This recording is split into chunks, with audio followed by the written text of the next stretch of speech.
Movie Recap Tagalog here. Isang mayaman, gwapong tagapagmana ng isang napakalaking negosyo na nagdurusa sa amnesya at nauwi sa pagiging palaboy.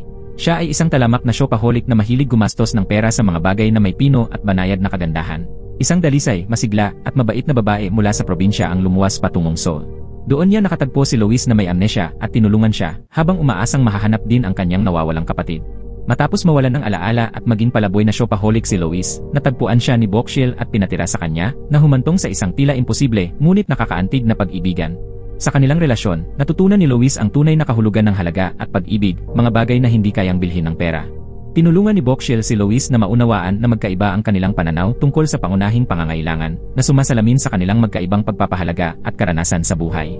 Nagsimula ang kwento ng bumaba ng eroplano ang binatang tycoon at nagmaneho ng supercar pauwi. Bigla na lang, habang naglalakad siya, may lumabas na truck at bumangga sa kanyang kotse. Nang magising, natagpuan niya ang sarili sa isang siksikang plaza. Nakasuot siya ng punit-punit na damit. Siya rin ay brutal na binugbog. Nakita ang kanyang kaawa-awang hitsura, inakala ng lahat na siya ay pulubi. Maraming tao ang naghagis ng pera sa kanyang mangkok. Di nila alam na siya ay anak ng pinakamayamang tycoon sa Korea, ang The Gold Life Group. Ngunit sa sandaling iyon, hindi na maalala ni Lois kung sino siya. Nawalan na ng alaala si Lois. Di inaasahan, matapos ang maikling biyahe, naging pulubi si Lois na napahiya. Ilang araw lang ang nakalipas, masayang nagbibilang si Lois ng segundo para bumili ng limited item.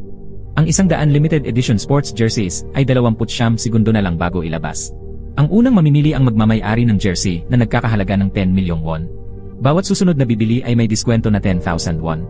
Sa ilang minuto, libu-libong mamimili ang pumasok sa shopping site. Nagsimulang bumilang pababa ang mga segundo. Pinigil ni Lois ang hininga habang nag-click ng 0 na ang oras. Nag-load ang site at lumabas ang abiso na nakabili siya ng unang jersey na 10 million won.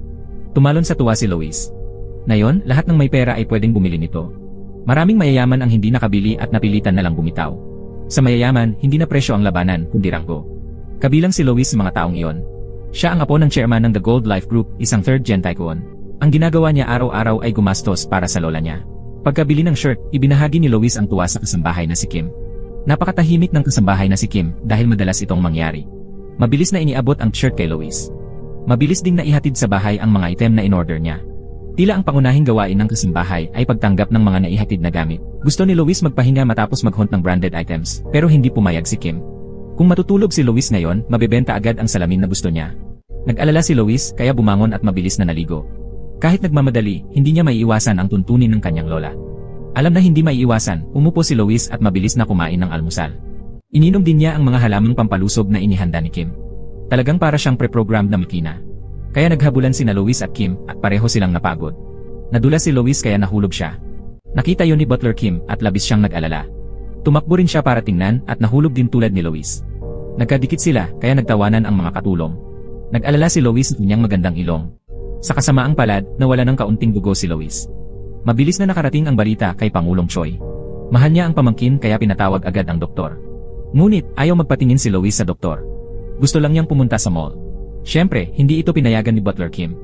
Labis na nainis si Lois sa pagkontrol ni Butler Kim. Sa paaralan, sinusundan siya ni Kim mula kainan hanggang banyo. Kaya nga hindi makipagkaibigan si Lois. Akala ni Lois patatawarin siya pero lalo pang naawa si Kim. Malapit nang umiyak, sinabing mahal na mahal niya si Lois. Iyon ang dahilan kung bakit single pa rin siya. Naramdaman ni Lois na may nasabi siyang nakasakit kay Butler Kim, kaya inanyayahan niya itong mag-shopping. Naisip ni Lois ang paraan para hindi siya pilitin ng lola niya na magpatingin sa doktor. At ganoon na lang, nakarating sila sa mall. Pagpasok sa tindahan, agad napansin ni Lois ang kumikislap at mamahaling alahas. Mabilis at tumpak na pumili si Lois ng eksklusibong modelo, kaya't nagulat si Manager Huang sa kanyang kaalaman. Masayang inilabas ni Manager Huang ang isang natatanging regalo para kay Lois. Isang peres ng brilyante encrusted panty, tanging produkto para sa pinaka-VIP na customers ng tindahan. Makaupo si Lois nang tumawag si Marie. Ayaw magsalita ni Lois, kaya hinayaan niya si Manager Kim na sumagot sa telepono. Ngunit naunawaan ni Manager Kim ang ibig sabihin ng babae, kaya pinayuhan niya si Lois na harapin ito. Nag-atubiling sumagot si Lois at nagsabi ng ilang masakit na salita. Hindi pinayagan ni Lois na makapagsalita si Marie at agad binaba ang tawag. Pagkatapos, nag-alinlangan si Lois na tanungin si Manager Kim kung gusto ba talaga siya ni Marie. Ayon kay Manager Kim, tumawag ang babaeng ito kay Lois isang beses sa isang linggo. Ang mga paksa ay tungkol lamang sa panahon at kalusugan.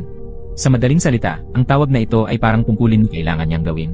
Nadismaya si Lois at naisip na mahirap talagang makahanap ng tapat na kaibigan. Pumasok si Lois sa bahay at binuksan ang TV. Talagang nakuha ng dalaga sa TV ang atensyon niya. Ang pangalan niya ay Bokshil. Napakasigla ng ngiti ni Boxil kaya hindi mayalis ni Luis ang tingin sa screen. Nakaramdam ng kakaiba si Manager Kim nang makita si Luis na ganoon. Ipinaliwanag ni Butler Kim na ito ay programa tungkol sa buhay ng mahihirap sa Korea. Gusto ni Luis magpadala ng ref kay Boxil pero walang kuryente sa kanila. Kahit ipadala, magiging storage cabinet lang ito. Sa oras na yon, nakahanap si Boxil ng napakabihirang ugat ng ginseng. Mabigat ang sakit ng lola ni Boxil kaya naisip niya ito agad. Kahit may gustong bumili ng ginseng, tumanggi si Boxil. Tumakbo siya pauwi ng mabilis, puno ng pag-asa. Pagkakita ni Boxil sa lola, inalis niya agad ang basket ng gamot. Ngunit nang ipagmamalaki sana ni Boxil ang ugat ng ginseng, nalaman niyang pumanaw na pala ang kanyang lola. Napaiyak si Boxil sa kalungkutan. Biglang bumuhos din ang malakas na ulan. Nais sana ni Luis lumabas para mamili, pero dahil sa masamang panahon, nag-alala si Butler Kim at ayaw siyang payagang umalis. Alam ni Pangulong Choi na mabibigla siya nito. Nang banggitin siya, napabuntong hininga na lang si Luis. Hindi niya maintindihan bakit kailangan siyang ikulong sa bahay. Gusto ni Butler Kim na maunawaan ni Luis na mahal siya ng kanyang lola. Nawala ng magulang si Luis noong bata pa, kaya ang lola lang niya ang malapit sa kanya. Nadudurog ang puso ni Pangulong Choi sa pag-iisa at pangulila ng apo sa magulang. Kaya siya sobrang mapag-alaga at ayaw ni Luis gumawa ng ikasasama ng loob niya, kaya't nagbago siya ng isip at hindi na umalis. Kawawa naman si Boxil. Dahil pumanaw ang lola niya, nagpasya siyang hanapin ang kapatid na tumakas sa bahay. Kapag natagpuan niya ang kapatid, tuturuan niya ito ng leksyon sa pagiging malikot. Bagong dating lang si Boxil sa lungsod ng malinlang at mawala ang kanyang bagahe.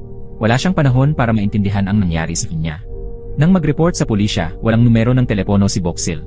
Ilang oras siyang naupo sa tren para lang mahanap ang target na pagkakakitaan. Sa kamalasan ni Jungwon, siya ang napili ni Boxil. Hinarang niya ang daan at hinila si Jungwon sa isang sulok. Pagkatapos, nagmakaawa siyang bilhin ang kanyang ginseng. Ikinuwento rin niya kung paano siya naloko para maawa si Jungwon sa kanya. Hiningi ni Boxil ang 1 milyon won sa halip ng 5 milyon na orihinal na presyo. Siyempre, hindi bumili si Jungwon ng damong hindi alam ang pinagmulan. Matapos ang paghikayat, pumayag si Jungwon na bayaran si Boxil ng 100,000 won. Kung mapapatunayan ni Jungwon na totoo ang ginseng, ililipat niya ang natitirang pera. Dahil walang telepono si Boxil, iniwan ni Jungwon ang kanyang numero. Pag-uwi niya ng gabing iyon, naisip ni Jungwon na baliw siya sa pagbili nito. Sa oras na yon, wala nang mapahingahan si Boxil kaya natulog siya sa sauna. Bigla namang nagkalagnat si Pangulong Choi dahil sa trangkaso, naging pulmonya pa. Nabalitaan ni na Butler Kim at Luis kaya agad pinalipad si Luis pabalik ng Korea. Ang mga direktor ay nagmadali sa ideya na palitan si Pangulong Choi. Hindi nila siniseryoso ang presensya ni Luis. Para sa kanila, si Luis ay spoiled na batang mahilig mamili at umaasa sa lola. Gusto nilang ilagay si Director Baek sa posisyon ni Pangulong Choi. Mukhang mapagpakumbaba siya, pero sa loob-looban, alam niyang sa kanya rin ang posisyon. Maya-maya, nagising si Pangulong Choi at sinabing gusto niyang ang apo ang magmana ng kumpanya. Dahil dito, nalito ang mga tiyuhin ni Luis. Agad na nag-organisa si Assistant Hayo ng welcome party para kay Luis sa utos ni Pangulong Choi. Naglalakad na si Boxil sa kalsada, namimigay ng flyer para hanapin ang kapatid. Sa gitna ng plaza, may nakita siyang pamilyar na tao. Sigurado siyang kapatid niya yon. Pareho kasi ang polo ni Boknam, kaya tumakbo si Boxil at hinila ang balikat niya. Pero ibang lalaki pala ang nasa harap niya. Lumitaw si Luis na mukhang pulubi tulad ngayon. Noong araw na yon, kabababa lang niya ng eroplano. Nagmaneho siya pauwi. Biglang may dumating na truck at bumangga sa kotse ni Luis. Paggising niya, nauuhaw siya at nabugbog ng mga estranghero. Sa itsura ni Luis, akala ng lahat pulubi siya. Maraming naghagis ng pera sa mangkok ni Luis. Napagkamalan pa ni Boxil na kapatid niya si Luis. Hiningi niya ang polo, akala niya ninakaw ito sa kapatid niya. Nalito si Luis nang bugbugin siya ni Boxil. Hindi niya matandaan ang pangalan niya, lalo na ang polo. Nang makitang wala siyang alaala, dinala siya ni Boxil sa pulis. Dito, ipinaliwanag ni Boxil na suot ni Luis ang parehong polo ng kanyang kapatid. Tila nagkakilala ang kapatid ni Boxil at si Luis. Kung hindi pa naaalala ni Luis ang nakaraan, iniwan na sana siya ni Boxil dito. Nasa sauna rin si Boxil, kaya hindi niya maisama si Luis. Di matukoy ng pulis kung kailan babalik ang alaala ni Luis, kaya isinama siya ni Boxil. Naglakad silang dalawa. Napansin ni Boxil na madalas magsalita si Luis ng ibang wika. Doon lang nalaman ni Luis na marunong pala siyang mag-Ingles. Kahit hinala niyang nanirahan sa ibang bansa, di maalala ni Luis ang nakaraan. Maya-maya, nakita nila ang mga pulis at ambulansya sa isang lugar. Mukhang may nangyaring aksidente. Nakiramay sila sa biktima at mabilis na dumaan. Lubos na nawala ng alaala si Luis, di man lang niya nakilala ang sarili niyang kotse. Hindi rin niya maalala ang kakilakilabot na bagay na pinagdaanan. Sa bahay, natanggap ni Pangulong Choi ang relong nahulog ni Luis sa aksidente. Kitang-kita na siya ang pinakakawawa sa pamilya, kasunod si kasambahay Kim. Sa oras na ito, patuloy pa ring sinusundan ni Luis si Boxil. Pinaghintay siya hanggang gabi para kumain dahil abala sa trabaho. Sa sobrang gutom, umorder si Luis ng cake, ngunit wala siyang pambayad. Nang makita ito, napilitan si Boxil na magbayad para kay Luis. Mula sa mayamang binata, biglang naging pulubi si Luis. Dahil sa pagkahuli, pinagalitan si Boxil ni Manager Huang.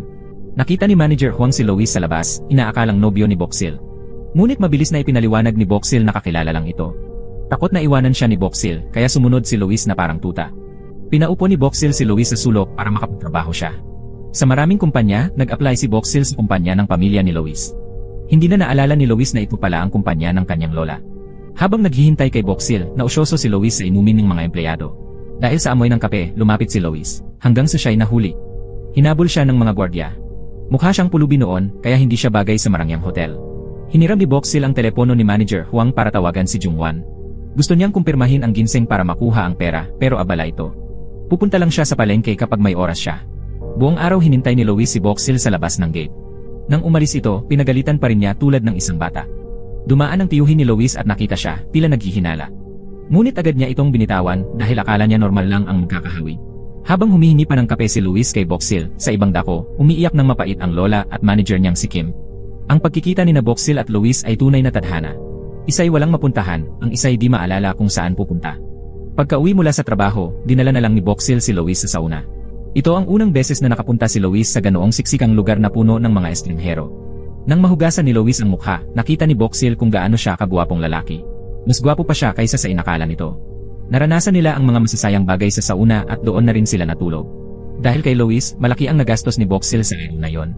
Nagpasalamat si Lois kay Boxil at umasa na manatili ito sa tabi niya hanggang mabawi ang alaala. Sa totoo lang, umaasa rin si Boxil na babalik agad si Lois sa dati para mahanap kaagad ang kanyang kapatid. Nag-alala si Lois na baka hindi tumupad si Boxil, kaya hinawakan niya ang kamay nito at pinilit gumawa ng pinky swear. Samantala, malakas na umiiyak si Marie kasama ng kanyang ina dahil sa pagkamatay ni Lois. Naawa si Marie sa sarili dahil nawalan siya ng magiging asawa. Pero hindi dahil mahal niya si Lois, kundi dahil nawalan siya ng tsansang maging asawa ng Pangulo. Kinabukasan, sinundan ulit ni Lois si Boxil sa trabaho, pero hindi na siya pinayagang sumama. Sa halip, pinanatili siya sa sauna para maglaro doon. Binigyan pa ni Boxil si Lois ng kaunting pera pambili ng tanghalian. Nang pumasok si Marie sa trabaho ngayon, maganda ang kanyang mood. Medyo nalungkot siya dahil hindi na siya magiging asawa ng Pangulo, pero ang ama niya ang papalit kay Lois kaya hindi siya lugi. Nagulat si Jungwan nang makitang masaya si Marie dahil sa libing ni Lois kahapon, umiyak ng labis si Marie. Kinuha ni Lois ang pera ni Boxil para bumili ng kape. Dati siyang tunay na adik sa kape. Pagkatapos uminom ng kape, pumunta siya sa kwarto para humiga. Hindi sinasadya, nakakuha siya ng 50,000 won. Inosenteng inilagay ito ni Lois sa bulsa at masayang tumakbo palayo. Dahil sa pagpanaw ni Lois, mas nanghina ang kanyang lola. Gusto niyang kunin ni Director Bai ang kumpanya para makabalik siya sa Busan kasama ni Lois noon. Mukhang malungkot siya pero talagang masaya sa resulta. Sa kumpanya, tinawagan ulit ni Boxil si Jungwan. Ngunit, aksidenteng napatay ng manager ang telepono nang mabuhusan ng kape. Agad nag-alala si Boxil dahil hindi siya kailanman nabigong sagutin ang tawag niya. Nang makita ang tensyonadong mukha ni Boxil, binalaan siya ni Manager Huang na siya'y naloko. Walang may gustong kausapin ang kolektor ng utang. Umalis si Boxil ng malungkot. Pagbalik niya sa sauna, nakita niyang inaapi si Lois. Ginamit ni Lois ang napulot na pera para bumili ng pagkain pero inakusahan siyang nagnakaw. Gusto pa ng babae na saktan si Lois. Mabutit dumating si Boxil at binayaran ang doble ng napulot ni Lois pero pinaalis sila sa sauna. Nakaramdam ng matinding kawalan ng katarungan si Lois. Sinabihan ni Boxil si Lois na wag sabihin kung may mapulot siyang pera ulit. Ngayon, wala na silang matutuluyan. Nakita ni Boxil ang kawalang malay ni Lois kaya hindi siya nagalit. Dumaan sila sa tindahan at nakaramdam ng matinding gutom. Tinraktir ni Boxil si Lois ng isang buong plato ng pansit. Para kay Lois, parang first time niyang kumain ito. Pagkatapos kumain, nakita ni Boxil ang matandang babae na kumuha sa kanyang bag. Hinabol niya ito sandali bago ito sumakay sa bus. Bigla, kumapit si Boxil sa likod ng bus at sinundan siya hanggang bus stop. Nagpatuloy ang dalawa sa paghabulan sa parke. Sa wakas, hinawakan ni Boxil ang palda niya. Nakita ang sugat sa binti, bumili si Boxil ng antiseptic para sa kanya. Naawa si Boxil nang marinig ang hirap niya, kaya pinatawad niya ito. Kinuha lang ni Boxil ang palda niya at umalis. Pagkatapos, tumakbo si Boxil sa tindahan para hanapin si Lois, pero wala na. Dahil sa paglibot ni Lois, siya'y dinukot ng mga estudyante ng high school. Dahil walang pera si Lois, siya'y binugbog. Sa sandaling iyon, dumating si Boxil para iligtas si Lois. Binugbog niya ang 3 estudyante hanggang dumugo ang ilong niya. Kinuha nila lahat ng pera niya, umiyak si Boxil. Kahit ganoon, hindi kayang iwanan ni Boxil si Lois. Habang naglalakad sila, may napulot na barya si Lois.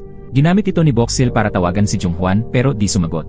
Inaliw ni Lois si Boxil, nangakong mabilis niyang maalala ang lahat para mahanap niya ang kapatid at hulihin ang magnanakaw ng ginseng. Natawa si Boxil sa kawalang muwang ni Lois. Hindi sila nakatulog buong gabi. Kinaumagahan, naglakad sina Boxil at Lois papunta sa kumpanya. Pumasok sila sa kusina at nagtimpla ng kape. Matapos mag-usap, halos pumikit na ang mga mata ni Lois sa antok. Mabilis na hinila ni Boxil si Lois sa banyo. Dito na lang siya matutulog at maghihintay hanggang matapos ang araw. Maaga kinabukasan, sumakit ang tiyan ni Junghwan at gustong pumunta sa banyo. Habang naghuhugas ng kamay si Junghwan, tumakbo si Lois pero hinabol siya, natakot si Lois. Nakita ni Lois ang elevator kaya tumakbo siya papasok. Nang makita siya, madaling nakilala siya ng dalawang babae kahapon. Hinintay lang ni Lois na bumukas ang pinto ng elevator para makatakas. Sa sandaling iyon, naramdaman ni Marie na kamukha niya ang kanyang magiging asawa. Hinabol niya ito at tinawag, lalong ikinatakot nito. Naglilinis si Boxil nang makitang takot na tumakbo si Lois sa kanya. Matapos ilihis si Marie, hinila ni Boxil si Lois at pinagalitan. Pagkatapos ng trabaho, humingi si Boxil ng murang silid kay Manager Huang. Di alam ni Boxil, ipinakilala siya sa bahay na may 3 namatay. Inayos ni Junghwan ang telepono, nawala ang missed calls ni Boxil. Mas nagulat siya nang ibinenta ng magulang ang ginseng, kumita ng 5 milyong won. Kaya pala hindi nagsinungaling si Boxil sa kanya. Hindi makatulog si Lola dahil namimiss niya si Lois. Di niya alam na nasa napakahirap na kalagayan ng apo niya ngayon. Madaling araw, nadulas si Junghwan sa tubig na natapon ng katulong. Sa hiya, tinawag agad ang janitor at pinagalitan ito. Ang lumitaw sa harap niya noon ay ang mahirap na si Boxil. Nagkatinginan ang dalawa sa pagtataka. Hindi na siya kailangang manghiram ng telepono para tawagan ito. Umuulan sa labas. Naiinip si Lois at walang magawa. Pag-ikot niya, may nakita siyang kakaibang nilalang na gumagapang. Nangahas siyang tumakbo palabas ng bahay. Nag-isa siya nang biglang lumitaw ang isang estranghero. Ngumiti ito ng maliwanag at nawala ang pag-iingat ni Lois. Sa kumpanya, nakilala ni Boxil ang lalaki mula sa istasyon ng tren. Hinawakan ni Boxil ang kanyang polo, tinawag siyang sinungaling. Biglang itinulak ni Junghwan si Boxil palayo. Sa kahinaan niya, nawalan siya ng malay sa malakas na pagtulak. Kumalat ang balita sa mga empleyado, naging usap-usapan ito. Si Marie, nagtiwala sa kutob, hiningi ang video ng security camera. Hindi maintindihan ni Marie kung bakit namatay si Lois. Kamukha niya ang taong nasa loob ng elevator. Hindi niya naintindihan ang nangyayari. Nang anyayahan ni Insung si Lois kumain, naunawaan niya ang sitwasyon ni Lois. Kahit walang trabaho, mukhang mabait siya. Inanyayahan niya ang bagong kaibigan na kumain ng busog. Pagdala kay Boxil sa ospital, nanatili si Junghwan para suriin ang sitwasyon. Naisip niyang bihira ang taong kulang sa nutrisyon sa panahong ito. Paglabas niya sa silid ospital, nakatagpo niya si Manager Huang. Dinala lang ni Manager Huang ang gamit ni Boxil, walang balak alagaan o magbayad. Nakita si Boxil na kawawa, isinumpa ni Manager Huang ang nagnakaw ng ginseng. Nagulat si Junghwan nang marinig ang sumpa. Hindi niya ito sinasadya. Masyadong abala lang siya. Nang magising si Boxil, nakita niya si Junghwan na nakaupo sa harap niya. Hihingin sana siya ng pera nang kumuha ito ng isang tumpok para bayaran siya. Matapos ibawas ang bayad sa serbisyo, binayaran siya ng 4 na milyong won. Nang makita ang pera, nakalimutan ni Boxil ang lahat ng bagay. Naging masunurin siya. Tinawag ni Boxil si Junghwan na tagapagligtas ng ginseng. Bukod sa pagbayad, inilipat din ni Junghwan si Boxil sa product department. Bago pa maunawaan ni Boxil ang nangyayari, mabilis na umalis si Junghwan. Bago umalis, sinabi niyang magpahinga at bumalik sa trabaho sa katapusan ng linggo. Nang makuha ang pera, tumakbo si Boxil para ipakita kay Lois na natuwa. Bumili rin siya ng hotdog dahil alam niyang gutom na si Lois. Pagpasok nila sa kwarto, sumigaw si Lois dahil ayaw umalis ng ipis. Lumaki si Boxil sa gubat kaya hindi siya takot sa mga bagay na ganito. Inasikaso agad ito ni Boxil. Ang ngiting malumanay ni Boxil ay nagpainit sa puso ni Lois. Naalala niya ang ngiting iyon. Parang nakita na niya ito sa ibang lugar noon. Sa unang araw ng bakasyon, namili sila ng damit bahay. Masaya silang pareho. Pagkatapos kumain, namili sila ng damit. Maya-maya, naisip ni Lois bumili ng cellphone. Naalala ni Boxil na hiningi rin ito ng kapatid niya. Sabi ni Lois, maraming magagawa sa phone, pati hanapin si Boknam. Nakumbinsi si Boxil at bumili ng 2 telepono. Agad pumunta si Boxil sa pulis para humingi ng tulong. Natuwa ang pulis na mas maganda na ang buhay ni Boxil. Mahirap lang hanapin si Boknam dahil madalas magpalit ng numero. Pag-uwi niya, maingat na bumili si Boxil ng kurtina para ihiwalay siya kay Lois. Nalungkot siya ng husto na pinaghiwalay niya sila ng ganoon. Nang maglabas si Boxil, nakita niya na nakalimbag ang pangalan ni Lois sa kanyang panloob. Naisip ni Insung at Boxil na bagay ang pangalan, kaya pinayuhan nila siyang gamitin ito. Habang kumakain, naisip ni Marie kung may kamukha ba si Lois. Tinanong niya ang kanyang ina kung may kambal siyang kapatid. Nagtataka ang kanyang ama kung ano ang problema. Sinabi ni Marie na may nakilala siyang kamukhang-kamukha ni Lois sa kumpanya. Noong araw na yon, ang ama ni Marie ang sanhi ng aksidente ni Lois. Kaya nang sabihin yon ni Marie, labis siyang nag-alala. Sa hapunan, sinabi ni Boxil na inilipat siya sa ibang departamento. Nang marinig yon, umakto si Insung na may pag-unawa. Binalaan niya si Boxil na gusto nilang tanggalin siya, kaya yon ang dahilan. Labis na nag-aalala si Boxil.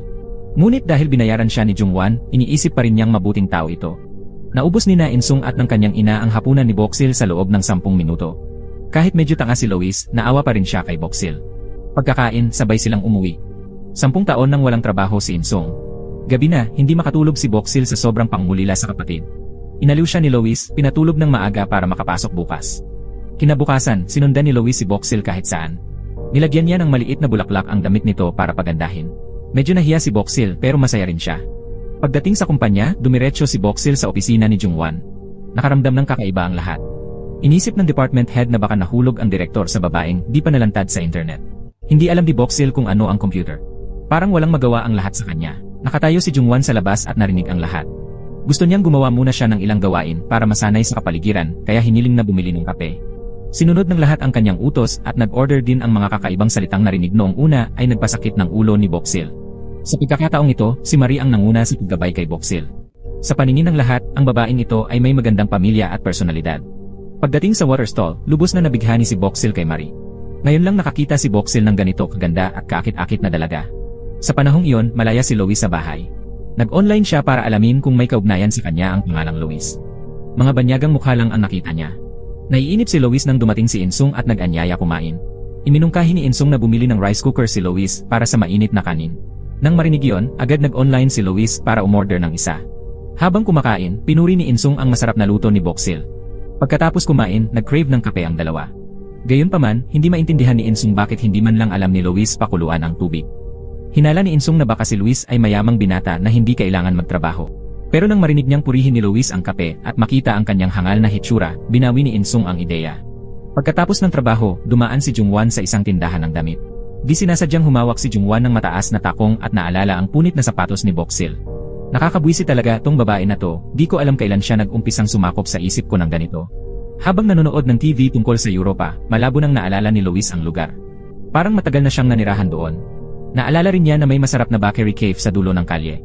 Noon, umakyat si Insung para magmungkahi ng tulong sa paghahanap kay Boknam, pero kailangang magbayad si Boxil ng 30,000 won kada araw kay Insung. Dahil maganda ang ideya, pumayag si Boxil at nilagdaan ang kontrata. Nang hapon din iyon, ipinagmalaki agad ni Insung sa nanay niya ang trabaho. Nagsinungaling siyang malikhaing kumpanya ito, kaya flexible ang oras. Natuwa ang nanay niya nang malaman na may trabaho na siya. Mabilis na natapos ang unang araw ni Insung at Lois sa trabaho. Dinala ni Insung si Lois sa flea market. Nang dumaan sila sa tindahan ng laruan, may nakuha ang atensyon ni Lois. Kinuha niya ito at sinimulan itong iwine. Nang tumunog ito, may mga alaala siyang bumalik bigla. Sumakit ang ulo niya ng todo kaya nawalan siya ng malay. Kinaumagahan, nakita ni Boxil na pagod si Lois, kaya pinirito siya ng karne. Habang naghihintay ng pagkain, naghanap si Lois online at nalaman na limitadong edisyon ang music box na inilabas 18 taon na ang nakalipas. Dahil nag-aalala na pagod pa rin siya, pinaalalahanan niya itong magpahinga sa bahay ngayong araw. Ngunit si Lois ay may malakas na diwa ng pananagutan. Pumayag siyang hanapin ang kapatid niya, kaya tiyak na gagawin niya ito. Dahil tapat si Lois sa sinabi niya, lubos na pinagkakatiwalaan siya ni Boxil. Kapag kasama niya ito, pakiramdam niya ay hindi na kailangan pang mag-ingat. Kinabukasan, nabasa ni Boxil ang balitang namatay sa aksidente ang pamangkin ni Chairman Choi. Gayunpaman, hindi nabasa ni Boxil ang pinakamahalagang bahagi. Nang pinagalitan siya ni Jungwon dahil sa personal na gawain sa oras ng trabaho. Sa oras na yon, hinihintay ni Lois si Insung para mamigay sila ng mga flyer. Bigla may tumawag sa telepono. Sa paraan ng kanilang paggawa, alam niyang sila'y grupo ng mga mandaraya. Ngunit si Lois ay masyadong inosente para malaman na ito ay kanilang panlilinlang. Handa siyang magdeposito ng 2 million won sa kakaibang account para sa ID na di niya alam ay pangalan niya. Nang gabing iyon, umalis si Lois at nag-iwan ng pamamaalam kay Boxil. Wala na siyang karapatang umuwi para makita siya. Ngunit wala siyang mapuntahan, kaya naupo na lang siya sa parke. Hindi alam kung saan dumaan ang asong gala, naaalala ni Lois na may ganoon siyang aso noon. Tumakbo siya at tinawag ito. Nang si Lois ay labis na nalilito, biglang lumitaw si Boxil. Mabilis siyang lumapit at handa ng pagalitan si Lois. Nang makitang galit na galit si Boxil, ipinaliwanag niya ang lahat. Ngunit 2 million won ay malaking halaga, kaya hindi pa rin kumalma si Boxil.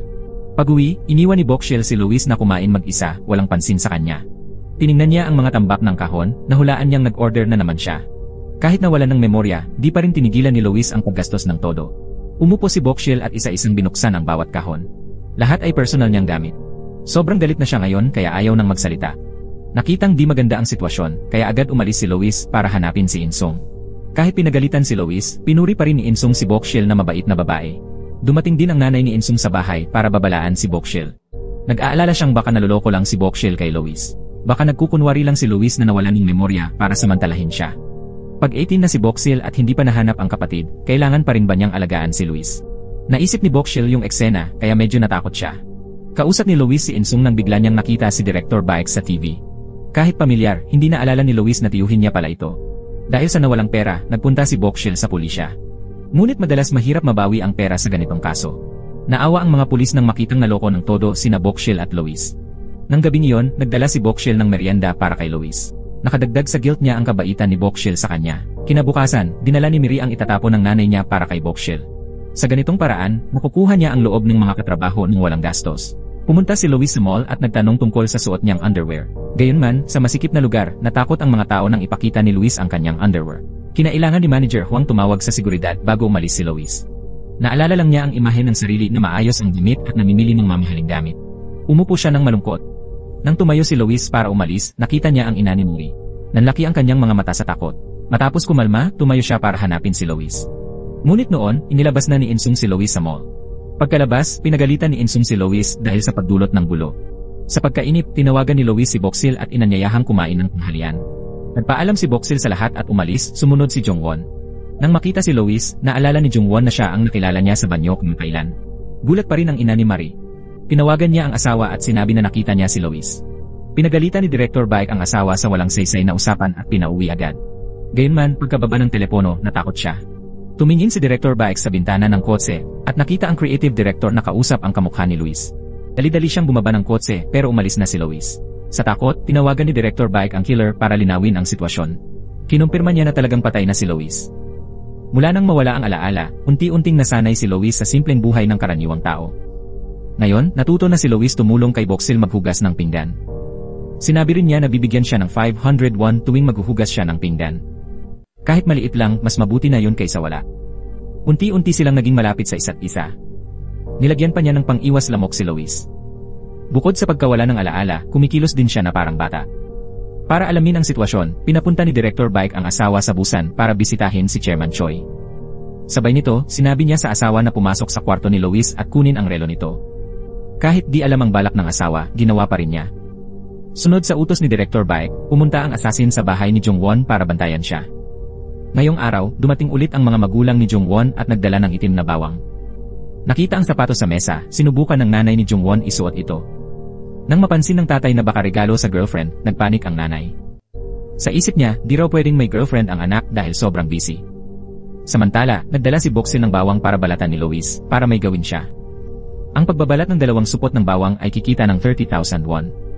Pero para sa trabahong to, bumili si Lois ng goggles, 70,000 won, at neck pillow, 80,000 won. Lahat ng to binili gamit ang card ni Boksil. Nang gabing yon, galit na kinumpronta ni Boksil si Lois. Wala na talaga siyang magawa. Pinagalitan niya ito. Sobrang nalungkot na naman si Lois.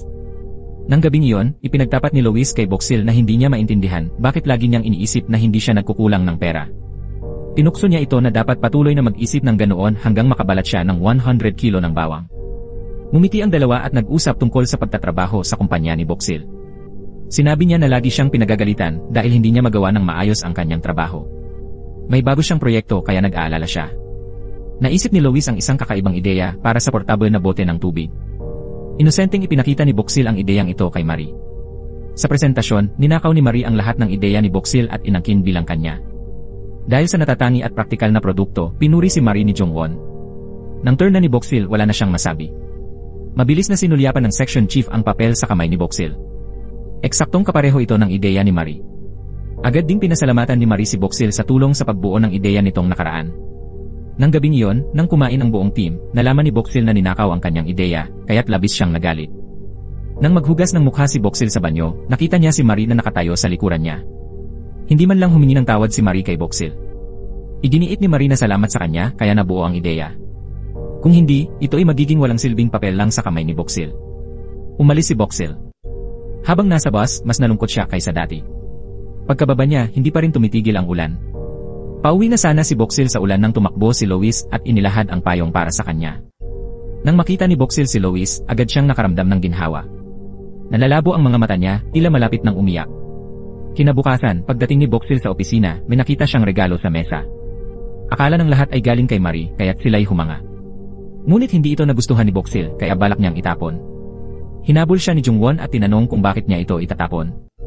Walang pag-aalinlangan, sinabi ni Boksil na ayaw niyang tumanggap ng regalo mula sa iba. Kung isang araw ay biglang magtaksil, napakahirap nito. Tila naunawaan ni Jongwon ang sitwasyon. Alam niyang kay Boxil ang ideya ng bote, pero ayaw niyang ilantad si Marie dahil maganda ang naging resulta. Tanging pag-alo lang kay Boxil ang magagawa niya. Alam na regalo ng direktor ang sapatos, masayang tinanggap ni Boxil. Nagsikap siya at natuwa nang makitang malawakang ginagamit ang bote ng tubig. Araw-araw, pinagmasdan ni Junghwan ang pagsisikap ni Boxil at kinilala ito. Noon, si Butler Kim, dahil masakit ang katawan, nag-online para bumili ng kapaki-pakinabang. Nagulat siya nang makita ang review ng massage pillow na kaparehong-kapareho ni Lois. Maging ang lagda ay galing sa hari ng pamimili. Nagtataka siya kung bakit may ganitong pagkakataon. Siguro dahil sa ulan at sobrang pagod, nagkasakit si Boxil. Labis na nag-alala si Lois nang malaman niya ito. Nakinig si Lois kay Insung at agad bumili ng gamot sa sipon ng madaling araw. Dinala ni Insung ang lugaw ng ina ni Boxil pero nakaalis na siya para magtrabaho. Bumalik ang suspect para muling suriin ang DNA ng namatay sa pinangyarihan. Lumabas na DNA ng ibang tao pala ito. Nagpanik ang subordinate kaya agad tinawagan si Director Baek. Natakot si Director Baek at nanigas sa kinatatayuan. Nang tumingin siya, nakita niyang si Lois ang nasa harapan niya. Nagulat siya at hindi makapagsalita. Kahit gulat si Director Baek, ngumiti pa rin si Lois ng maamo. Nakita ni Lois si Boxil sa elevator at kumaway. Bago umalis, sinabi ni Lois kay Director Baek na alagaan si Boxil. Hindi mapalagay, tinawagan ni Director Baek ang subordinate niya. Nang dumaan sina Lois at Boxil, nagulat ang babaeng katrabaho. Inakala niyang boyfriend ni Boxil ang gwapong lalaki. Mabilis kumalat ang balita sa buong opisina. Akala ng department head, sinundo ng boyfriend si Boxil na may sakit. Siguro magkasama silang nakatira. Nang marinig ito, hindi mapigilan ni Junghwan ang pagsiselos. Sa pagkakataong ito, pinuntahan ng tauhan si Director Baek. Napansin ni Director Baek na malusog si Lois, pero hindi siya nakilala. Maingat ding siniyasat ni Director Baek si Boxil. Walang dahilan para tanggapin ni Junghwan ang walang degree sa team. Pag-uwi, gusto maglinis ni Boxil pero gutom na si Lois para maghintay. Nag-away sila at nabuhos ang lugaw kay Lois. Bigla, binuksan ni Junghwan ang pinto at pumasok sa bahay. Nakita ni Junghwan si Lois na nakasuot lang ng damit panloob. Biglang naging hindi komportable ang mukha ni Junghwan. Hinabol ni Junghwan si Lois papunta sa kwarto ni Insong. Naalala ni Manager Huang na si Junghwan ang nagbayad ng ospital ni Boxil. Inisip niya kung dumating ba si Junghwan para bisitahin si Boxil. Ang pagbisita ni Junghwan ay sinundan ng tauhan ni Director Baek. Agad niyang tinawagan si Director Baek para ipaalam. Matapos habulin si Lois, tinanong ni Junghwan si Boxil tungkol sa kanila. Sinabi ni Boxil na nawala ng memorya si Lois at wala nang pupuntahan. Suot ni Lois ang shirt ng kapatid niya, kaya kailangan niyang alagaan muna ito. Nang marinig ito, naisip ni Junghwan na hangal si Boxil. Paano siya makikitira sa lalaking hindi niya kilala? Inosenteng hinila ni Boxil ang kurtina para ipakita na walang magawa si Lois. Dahil dito, kinausap ni Junghwan si Lois at inanyayahang tumira sa kanya. Ngunit tumanggi si Lois at naisip na nagpapayabang lang si Junghwan. Sa kotse, sinubukan ni Junghwan alalahanin kung saan niya nakita si Lois. Sa Busan, gusto ni Pangulong Choi mag-frame ng bagong larawan ni Lois. Iminungkahi ni Assistant Hyo na gintuin ang frame para mas mahalaga. Gayunpaman, natagpuan ni Butler Kim na lipas na ang ginto. Naisip niya na brilyanteng frame ang babagay sa mukha ni Lois. Nang marinig ang mungkahi, agad pumayag si Pangulong Choi. Tanging mga brilyante ang karapat-dapat sa kanyang apo. Nagalit si Manager Hyo dahil nawalan siya ng atensyon muli. Sumenyas siya na makipagkita kay Butler Kim sa dagat. Pagbalik ni Junghwan, ikinuwento ni Lois ang buong usapan. Narinig lang ni Insung at nalaman may gusto si Junghwan kay Boxil. Walang gustong makitang may iba ang taong gusto nila. Ginamit ng tauhan ni Director Baek ang pera para mag-imbestiga. Hindi inasahan ni Director Baek na nawala ng alaala si Lois. Si Lois din ay nailigtas ni Boxil. Ngayon, magkasama silang nakatira sa bubong ng bahay. Bago matulog, sinabi ni Lois na gusto ni Junghwan tumira sa kanya. Pagkatapos magsalita ni Lois, nagulat si Boxil. Inakala niyang mali ang kanyang narinig. Sinabi rin ni Lois na baka gusto talaga ni Junghwan si Boxil. Sinabi ni Lois na wag sumagot kahit gusto siya ni Junghwan. Ngumiti si Boxil, di niya palulungkutin ang sponsor niya. Kung wala siya kagabi, di alam ni Boxil ang mangyayari.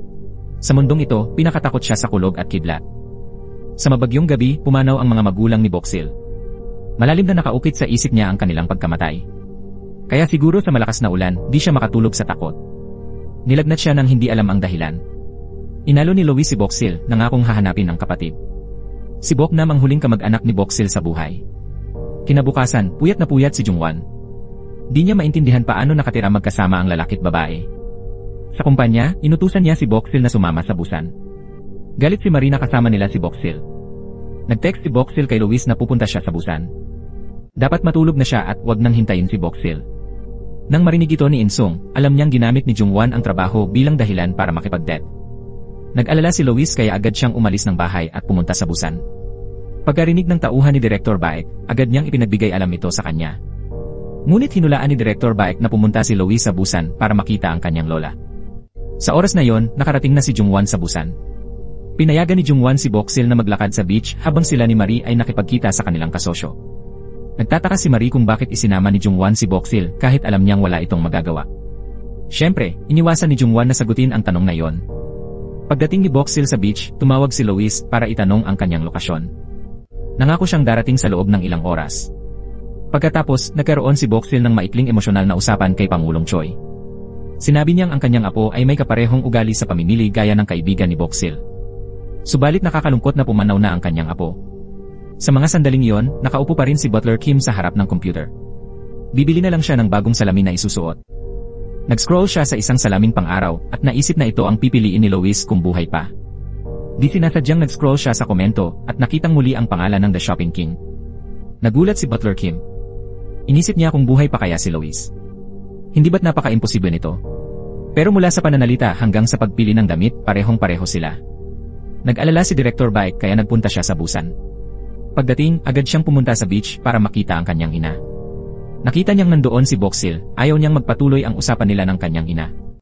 Agad siyang naghanap ng dahilan para ibalik ang kanyang ina sa bahay. Pagkaalis nila, dumating si Lois. Tinawag lang ni Lois si Boksil nang makilala ni Pangulong Choi ang pamilyar na boses. Akmang lilingon siya pero inabala siya ni Director Baek. Nakakalungkot, malapit lang sila pero di pa rin nagkita.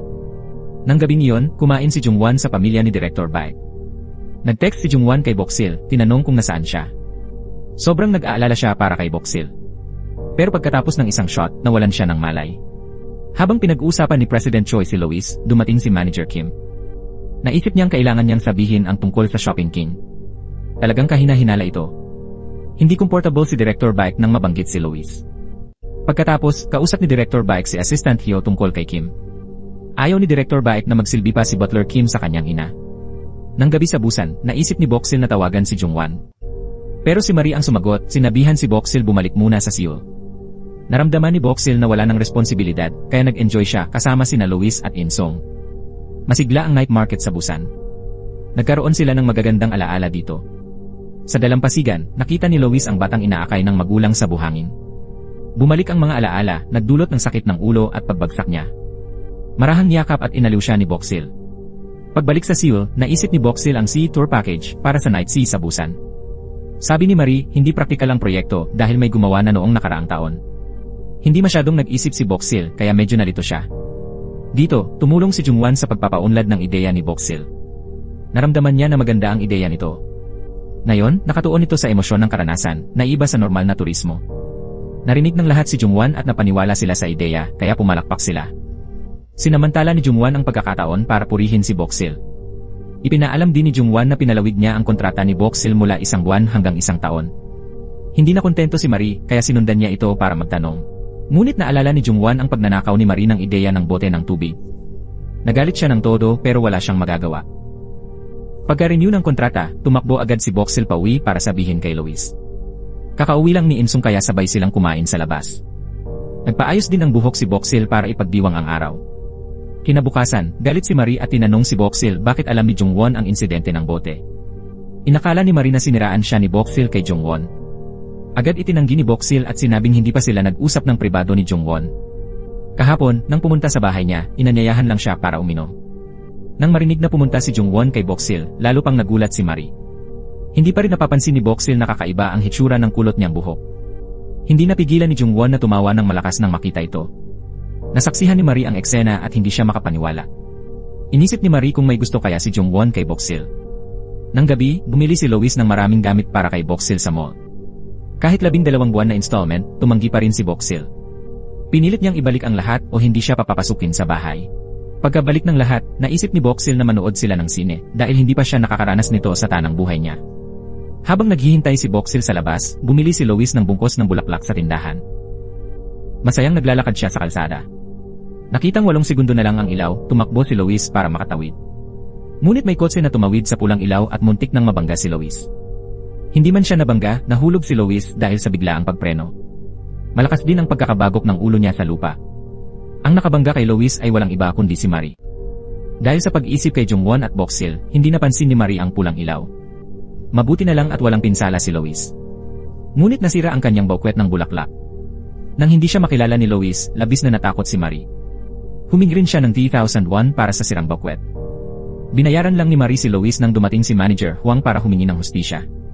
Sabi ni Manager Huang, kahit mayaman si Marie, 3,000 won lang ang ibinayad. Hindi man lang sapat ang halagang iyon para sa bayarin sa ospital.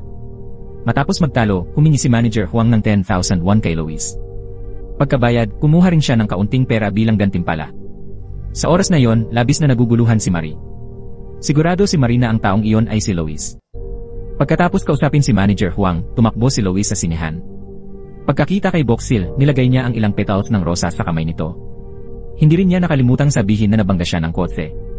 Nag-alala siya at agad siyang dinala sa ospital para magpa-check up. Dahil doon, nalaman niyang masama na ang kanyang memorya ngayon. Baka hindi na siya makabalik sa dati niyang kalagayan. Nang gabing iyon, tinawagan ni Marie si Lois para tanungin ang kalagayan nito at mag-set ng appointment kinabukasan, pero agad siyang tinanggihan. Ang tono niya ay kapareho ng noong nasa Europa pa siya. Labis na nagulat si Marie. Ikinuwento niya ito sa kanyang ama. Lalo siyang nagulat nang malaman na alam na pala nito. Kahit naawa siya kay Lois, kung babalik ito, mawawala ng chairmanship ang ama ni Marie. Nagpasya silang manahimik at huwag pansinin ang bagay na ito. Sa busan, sinabi na ni Butler Kim ang kanyang saloobin kay Chairman Choi, pero hindi pa rin ito naniwala na iniwan ni Lois ang mga ito. Kahit maliit na pag-asa lang nabuhay si Lois, gusto pa rin subukan ni Chairman Choi. Agad na nagplano si Butler Kim na hanapin si Lois. Ayon sa investigasyon, may 3 namatay sa attic room na tinutuluyan ni Boxil at Lois. Akala ng lahat ito'y serial murder, kaya pwedeng patayin ni Director Baek si Lois nang walang hinala. Ngumiti si Director Baek, tila nasiyahan sa narinig na plano. Dahil sa kakayahang bumili ng luho at kaalaman, sikat si Lois sa mga shopping forum. Lahat ay kumukonsulta sa kanya bago bumili ng anuman. May gustong bumili ng Gold Life, pero dahil sa masamang review ni Lois, hindi natuloy. Malaki ang epekto nito sa kampanya ng creative department ni Jungwon. Agad nagpadala si Jungwon ng tao para alamin kung sino ang shopping king. Maya-maya, nahanap ng manager ang may-ari ng account. Ang taong iyon ay si Boxil, isang empleyado ng kumpanya. Pero base sa oras ng post at mali sa spelling, mukhang hindi si Boxil ang gumawa. Pareho silang nag-isip ng manager at Jungwon ng posibilidad. Baka may nagnakaw ng account ni Boxil para mag-login at magkomento. Sa oras na yon, nagpadala si Butler Kim ng tao para mag-imbestiga. Pero ang resulta ay labis na nakadismaya sa kanya. Ang may-ari ng account ay babaeng nagngangalang Boxil. Sa personal na page niya, nakitang mahilig siya sa kape na Maxing Gold. Ito'y lubos na kaiba kay Lois. Matapos magsaliksik, hinala ni Jungwon na si Lois ang shopping king. Pumunta si Jungwon sa bahay ni Lois para makita siya. Nagalit si Jungwon nang umamin si Lois na siya ang nagkomento online. Hindi maintindihan ni Jungwon bakit sobrang dami ng alam ni Lois sa shopping. Pero ang paggamit ni Lois ng account ni Boxil sa pagkomento ay maaaring magdulot ng gulo. Maaari pang matanggal si Boxil kung malaman ito ng mga boss niya. Nang marinig na baka matanggal si Boxil, labis na nag-alala si Lois. Nangako si Jungwon na kung lilipat si Lois sa kanya, poprotektahan niya si Boxil. Para sa kaligtasan ni Boxil, pumayag si Lois. Matapos magsulat ng pangako, agad nag-impake si Lois at pumunta kay Jungwon. Nairita si Jungwon sa paglalakad ni Lois sa bahay na parang may-ari. Pinaalalahanan ni Jungwon si Lois na gawin lahat ng mag-isa. Pero patuloy na binanggit ni Lois si Boxil na ikinayamot ni Jungwon. Dahil ang mga alaala ni Lois ay personal, tuwing lumilitaw ito, isinusulat niya lahat sa isang kwaderno. Pagkatapos, ibinigay ito ni Lois sa pulis na pinagkakatiwalaan nila ni Boxil. Si John Hyuk ay responsableng pulis, kaya masigasig siyang tumulong sa kanila. Matapos suriin ang kwaderno, ipinakita ito ni John Hyuk sa kanyang katrabaho. Bigla, naalala ng katrabaho kung nasaan ang music box ayon sa nakasulat sa kwaderno. Sunod sa mga tagubilin, pumunta si John Hyuk sa tindahan ng libro ng ina ni Mire. Ngunit pagdating niya, sarado na ang tindahan ng libro. Binuksan niya ulit ang kwaderno at nakita ang pagbanggit ng fire hydrant. Tiyak si John Hyuk na ang tindahang ito ang susi sa problemang kailangan niyang lutasin. Pagtapos ng trabaho ni Boxil, nag-text si Lois para magyaya manood ng pelikula. Pero kalahati lang ng pelikula ang napanood nila bago sila natakot at tumakbong palabas. Habang nakaupot tinitingnan ang tanawin, sinabi niyang lumipat siya sa bahay ni Jungwon ngayon. Patuloy na nagtanong si Jungwon kaya pumayag si Lois. Sinisi ni Boxil si Lois dahil di niya sinabi ng maaga. Dapat pa rin silang tumawag hanggang mahanap niya ang kapatid. Pumayag si Lois at nangakong tatawag araw-araw. Umuwi si Boxil at di nakita si Lois kaya medyo nalungkot. Pagbukas ng ilaw, may nakita siyang malaking ref at washing machine. Pumasok si Insung, sinabing kapalit ng paglipat ni Lois ang mga ito. Sunod-sunod ang hiling ni Lois, kaya napasigaw si Jungwon at pumasok sa kwarto. Bigla, nakita ni Jungwon ang pasasalamat ni Boksil. May goodnight emoticon pa, kaya nahiyat na tuwa siya at di makatulog. Nag-text si na Lois at Boksil sa isa't isa. Di siya nahiyang i-text na miss na niya ito. Tuwang-tuwa si Lois nang mabasa ang mensahe ni Boksil. Di alam ng dalawang inosenteng tao na sila'y nagmamahal na. Kinabukasan, tinali ni Lois ang kurbata ni Jungwon. Nang mag-isa sa bahay, nagsimulang mag-enjoy si Lois. Pagkaligo, pumasok si Lois sa kwarto ni Jungwon at umidlip. Sa oras na yon, dumating ang mga magulang ni Jungwon. Pagpasok ng ina ni Jungwon, may naramdaman siyang kakaiba. Nang pumasok siya sa kwarto ni Jungwon, nagulat siya. Ang nakahubad na lalaki sa kamay hindi ang kanyang anak. Matapat na sinabi ni Lois na inimbitahan siya ni Jungwon. Si Ginang Min ay naisip ang hula tungkol sa lalaking makikilala ni Jungwon. Nalaman din ni Director Baek na apektado ang Gold Life sa review ng Shopping King.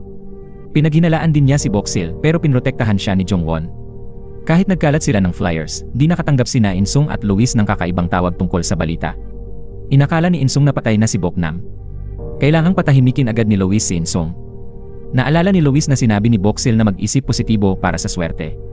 Pagkatapos mamigay ng flyers, dinala ni Lois si Insung sa bahay ni Jungwon para kumain. Nagluluto ng pansit si Insung nang dumating si Jungwon. Nagalit ng todo si Jungwon sa kalat ng bahay. Pagkalinis, nagsimulang magtanong si Jungwon sa dalawa. Inamin ni Insung ang tungkol sa kumpanyang gawa nila ni Lois para hanapin si Boknam. Araw-araw silang binabayaran ni Boksil. Maya-maya, nabanggit ni Insung na naloko si Lois sa pera ng ginseng ni Boksil. Hindi na gumagana ang credit card niya. Tiningnan ni Jungwon si Lois nang may pagkabigo, ayaw na niyang maging tamad ito. Sinabihan ni Jungwon si Lois na magloading ng trabaho. Kahit sobrang pagod si Lois, hindi siya sumuko dahil ito ang unang beses na nakaranas siya ng matinding trabaho. Masakit ang buong katawan ni Lois, kaya humingi siya ng pain relief patches kay Jungwon. Gusto ni Lois tawagan si Boksil pero pinagalitan siya ni Jungwon. Kaya si Insung na lang ang tinawagan ni Lois. Kahit nagreklamo si Insung, pumunta pa rin siya at minamasahe ang paa ni Lois. Kinuwento rin ni Insung kay Lois ang pagkikita niya sa isang kakaibang tao sa daan. Sinabi rin ni Insung kay Lois na may 3 namatay sa atik na tinitirhan ni Boksil. Dahil hindi pa nahuhuli ang pumatay, nag-aalala pa rin si Insung. Nang marinig iyon ni Insung, mabilis na tumakbo si Lois pabalik sa dating bahay para makita si Boksil. Nagmamadali si Lois kaya nakalimutan niyang magsuot ng shirt. Matapos basahin ang liham ng pamamaalam ni Lois, wala nang magawa si Jungwon. Hindi maintindihan ni Jungwon kung saan nakahanap si Boksil ng ganitong mapagmatsyag na tagasunod. Kahit mas masikip na ang silid, sinubukan pa rin ni Boksil at Lois mag-ayos ng tulugan. Masakit ang katawan ni Lois, kaya kinagabihan ikinuwento niya ang pagpatay sa isang tao sa bahay na ito. Napag-isip-isip nila na yon pala ang dahilan kung bakit hindi kinuha ng may-ari ang deposito. Pero ano ang magagawa nila? Hindi sila makahanap ng mas murang lugar. Dahil sa kwento ni Lois, sobrang nag-alala si Marie at hindi makatulog. Ilang gabi nang hindi maintindihan ni Marie kung sino ang may relo at masusunog kung naroon si Lois. Kinabukasan, habang tinatanggal ni Boksil ang bendahe ni Lois, may tumawag sa kanya. 3 high school girls iyon. Humingi sila ng 1 milyong won mula kay Boksil. Kung di makabayad si Boksil, di nila sasabihin kung saan nakatira si Boknam. Dahil walang pera si Boksil, umalis sila at nag-set ng bagong appointment. Dahil day off ni Boksil, pumunta si Marie sa bahay niya para sundan siya. Pagdating doon, nakita ni Marie si Boksil na umakyat kasama si Lois. Hindi maintindihan ni Marie bakit magkasama nakatira sina Boksil at Lois. Inaya ni Marie si Boksil sa kapehan para usisain ang sitwasyon. Sinadya ni Marie isama si Lois sa usapan para mag-imbestiga. Ilang minuto lang, nalaman ni Marie na nawala ng alaala si Lois. Nang lumitaw si Lois, suot pa rin niya ang damit ng kapatid ni Boksil. Matalino si Marie, nahulaan na si Boknam ang namatay kapalit ni Lois. Sinabi ni Boksil na may nagsabi-san si Boknam pero kailangan magbayad. Dito, naintindihan ni Marie na talagang tanga si Boksil. Malamang mga scammer lang yung mga taong yon. Pero tahimik lang si Marie at hiniling na mahanap ni Boksil ang kapatid niya. Nagpahiram din si Marie ng pera kay Boksil. Pagkatanggap ng pera, tinawagan agad ni Boksil ang kaibigan ni Boknam. Kahit nasa tamang lugar si Boksil, sabi ng may-ari, matagal nang wala si Boknam. Malungkot na umuwi si Boksil, nakita ang pulis at lahat nakapalibot sa bahay. Agad na sumakay si Boksil sa kotse. Gigisingin na sana ni Boksil si Lois nang makitang hindi siya ang nakahiga. Sa oras na yon, kararating lang ni Lois sa bahay. Nakita niya ang lahat na nagtitipon sa isang lugar. Nang magtanong, nalaman niyang may namatay sa kanilang bahay. Nagpanik si Lois at tumakbo pataas pero pinigilan ng pulis. Mabuti na lang hindi si Boksil ang namatay. Hindi matawagan ni Boksil si Lois kaya tinawagan niya si Insung. Nang marinig ang boses ni Lois, napahinga ng maluwag si Boksil. Sinabi niyang huwag gumala at mas mabuting matulog sa kwarto ni Insong. Pagkababa nila, dumating ang pulis para tanungin ang pangalan ni Lois. Dahil walang maalala si Lois, napilitan silang kunin ang kanyang fingerprints. Mabilis ding dumating si John Hyuk sa crime scene. Nang makita si Lois, napabuntong hinina siya ng maluwag. Agad tinanong ni John Hyuk kay Lois kung kumusta si Bokshil. Kung alam niyang nasa bahay sila, malamang pinigilan niya ang dalawa. Mabuti na lang at walang nangyari. Sinabi ni Marie sa ama na hinahanap ni Bokshil ang kapatid niya. Nagkataon, nakita ni Bokshil si Lois na suot ang shirt ng kapatid niya. Inaalagaan ni Bokshil si Lois habang hinihintay bumalik ang alaala niya.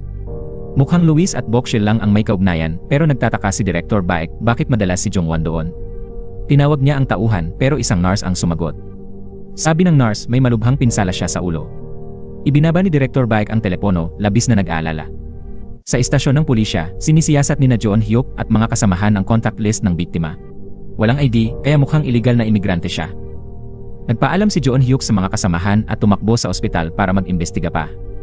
Ngayon, alam na ni na Lois at Bokshil na niloko sila ni Manager Huang. Para bumawi sa pagkakamali, pinayagan niya silang matulog sa bahay niya.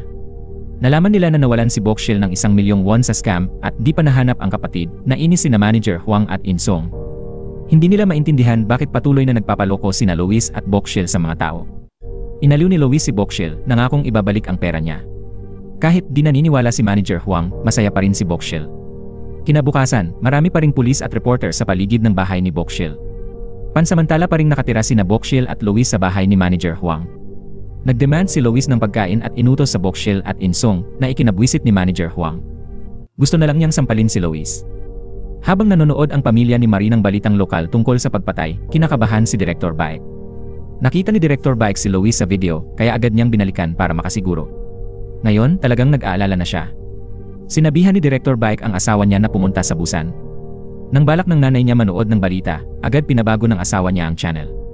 Hindi pa rin niya sinabi sa asawa niya ang nangyari. Sa oras na yon, may mga fingerprint ang pulis sa dugo ang martilyo. Lahat ay kay Lois. Kahit alam ni John Hyuk na di maaaring pumatay si Lois, kailangan niyang imbestigahan ito. Dito, inamin ni Lois na ginamit lang niya ang martilyo para balatan ang bawang. Nagpatotoo rin si Bokshil para kay Lois. Sabi pa niya, di raw kayang pumatay ni Lois kahit isang insekto. Sa oras na yon, napanood ni Jongwon sa TV ang aksidente kung nasaan si Bokshil. Agad niyang tinawagan ito at pumunta sa istasyon ng pulisya. Pagdating niya, nakita ni Jongwon sina Lois at Bokshil na magiliw na nagyayakap. Nakaramdam agad ng hindi maganda si Jongwon at pinaghiwalay ang dalawa. Ayon sa pulisya, ang sandata ng pagpatay ay may fingerprint lang ni Lois. Wala namang alibi si Lois. Higit sa lahat, hindi nila ma-verify ang background ni Lois. Gusto ni Jongwon na i-bail out muna si Lois. Kararating lang ni John Hyuk. Nagtataka si John Hyuk sa sapatos ng killer nang sabihin ni Lois na bongas ito, custom-made na Bongdo brand shapers. Mga sapatos pang bisikleta ang mga yon. Gawa sa carbon particles para magkasya sa paa ng nagsusuot, tulad ng suot ni Jongwon. Kakaunti lang ang nagbebenta ng ganitong sapatos. Baka magaling magbisikleta ang kriminal. Nagulat ang lahat sa sinabi ni Lois dahil may katuturan ito. Paglabas nila sa istasyon, sinabihan ni Bokshil si Lois na magbisikleta dahil bago nawala ng alaala, baka mahusay siyang magmaneho.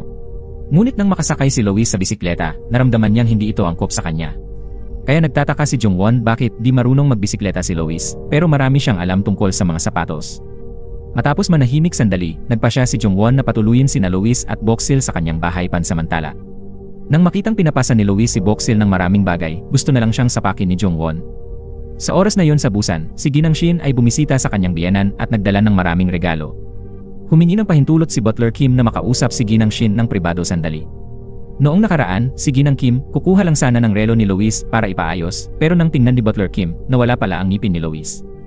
Napahiya si Ginang Kim, kaya inamin agad na utos ng asawa niya yon.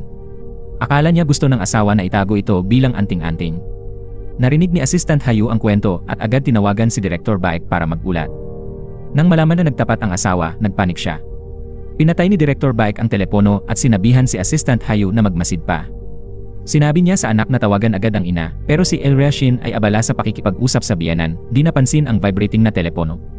Sa bahay, tinuturuan ni Jongwon si Bokshil ng lahat ng bagay. Nang dalhin ang kumot at unan, nagkagulo sila at nadulas siya. Bumagsak si Bokshil sa kanya. Nakita ni Lois ang madaling mapagkamalang eksena. Agad na naghiwalay sina Jongwon at Bokshil. Hiniling ni Lois kay Bokshil na iwasan si Jongwon. Hiningi ni Lois masahe sa likod pero pinagalitan siya ni Bokshil. Samantala, si El Reshin ay sumunod sa asawa na ilayo ang biyenan sa balita. Nagpalit ng channel hanggang may nakitang pamilyar na imahe. Nagulat si El Reshin.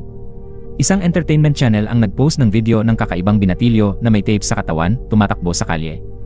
Dahil kasama ni Luis mula pagkabata, nakilala agad ni Butler Kim na si Luis ang taong iyon. Nang makita ni Pangulong Choi na buhay pa ang apo, naging emosyonal siya at nahirapang huminga. Dahil hindi matatag ang sitwasyon, tinawagan ni Assistant Hayu si Director Baek para ipaalam. Sinabi niyang habang nanonood ng TV, may nakita silang taong kamukha ni Luis. Sinabi ni Butler Kim na hahanapin niya si Luis. Si Pangulong Choi naman, dahil sa mataas na presyon, uminom ng gamot at natulog. Nang marinig iyon, halos hindi na makatiis si Director Baek. Samantala, kumakain sina Luis at Boxil sa bahay ni Jungwon. Hindi na nakatiis si Jungwon sa pag-uutos ni Luis kay Boxil, kaya siya na mismo ang nagsilbi sa kanila. Sa gabi, habang naghahanda si Jungwon matulog, nakita niya si Boxil sa kusina.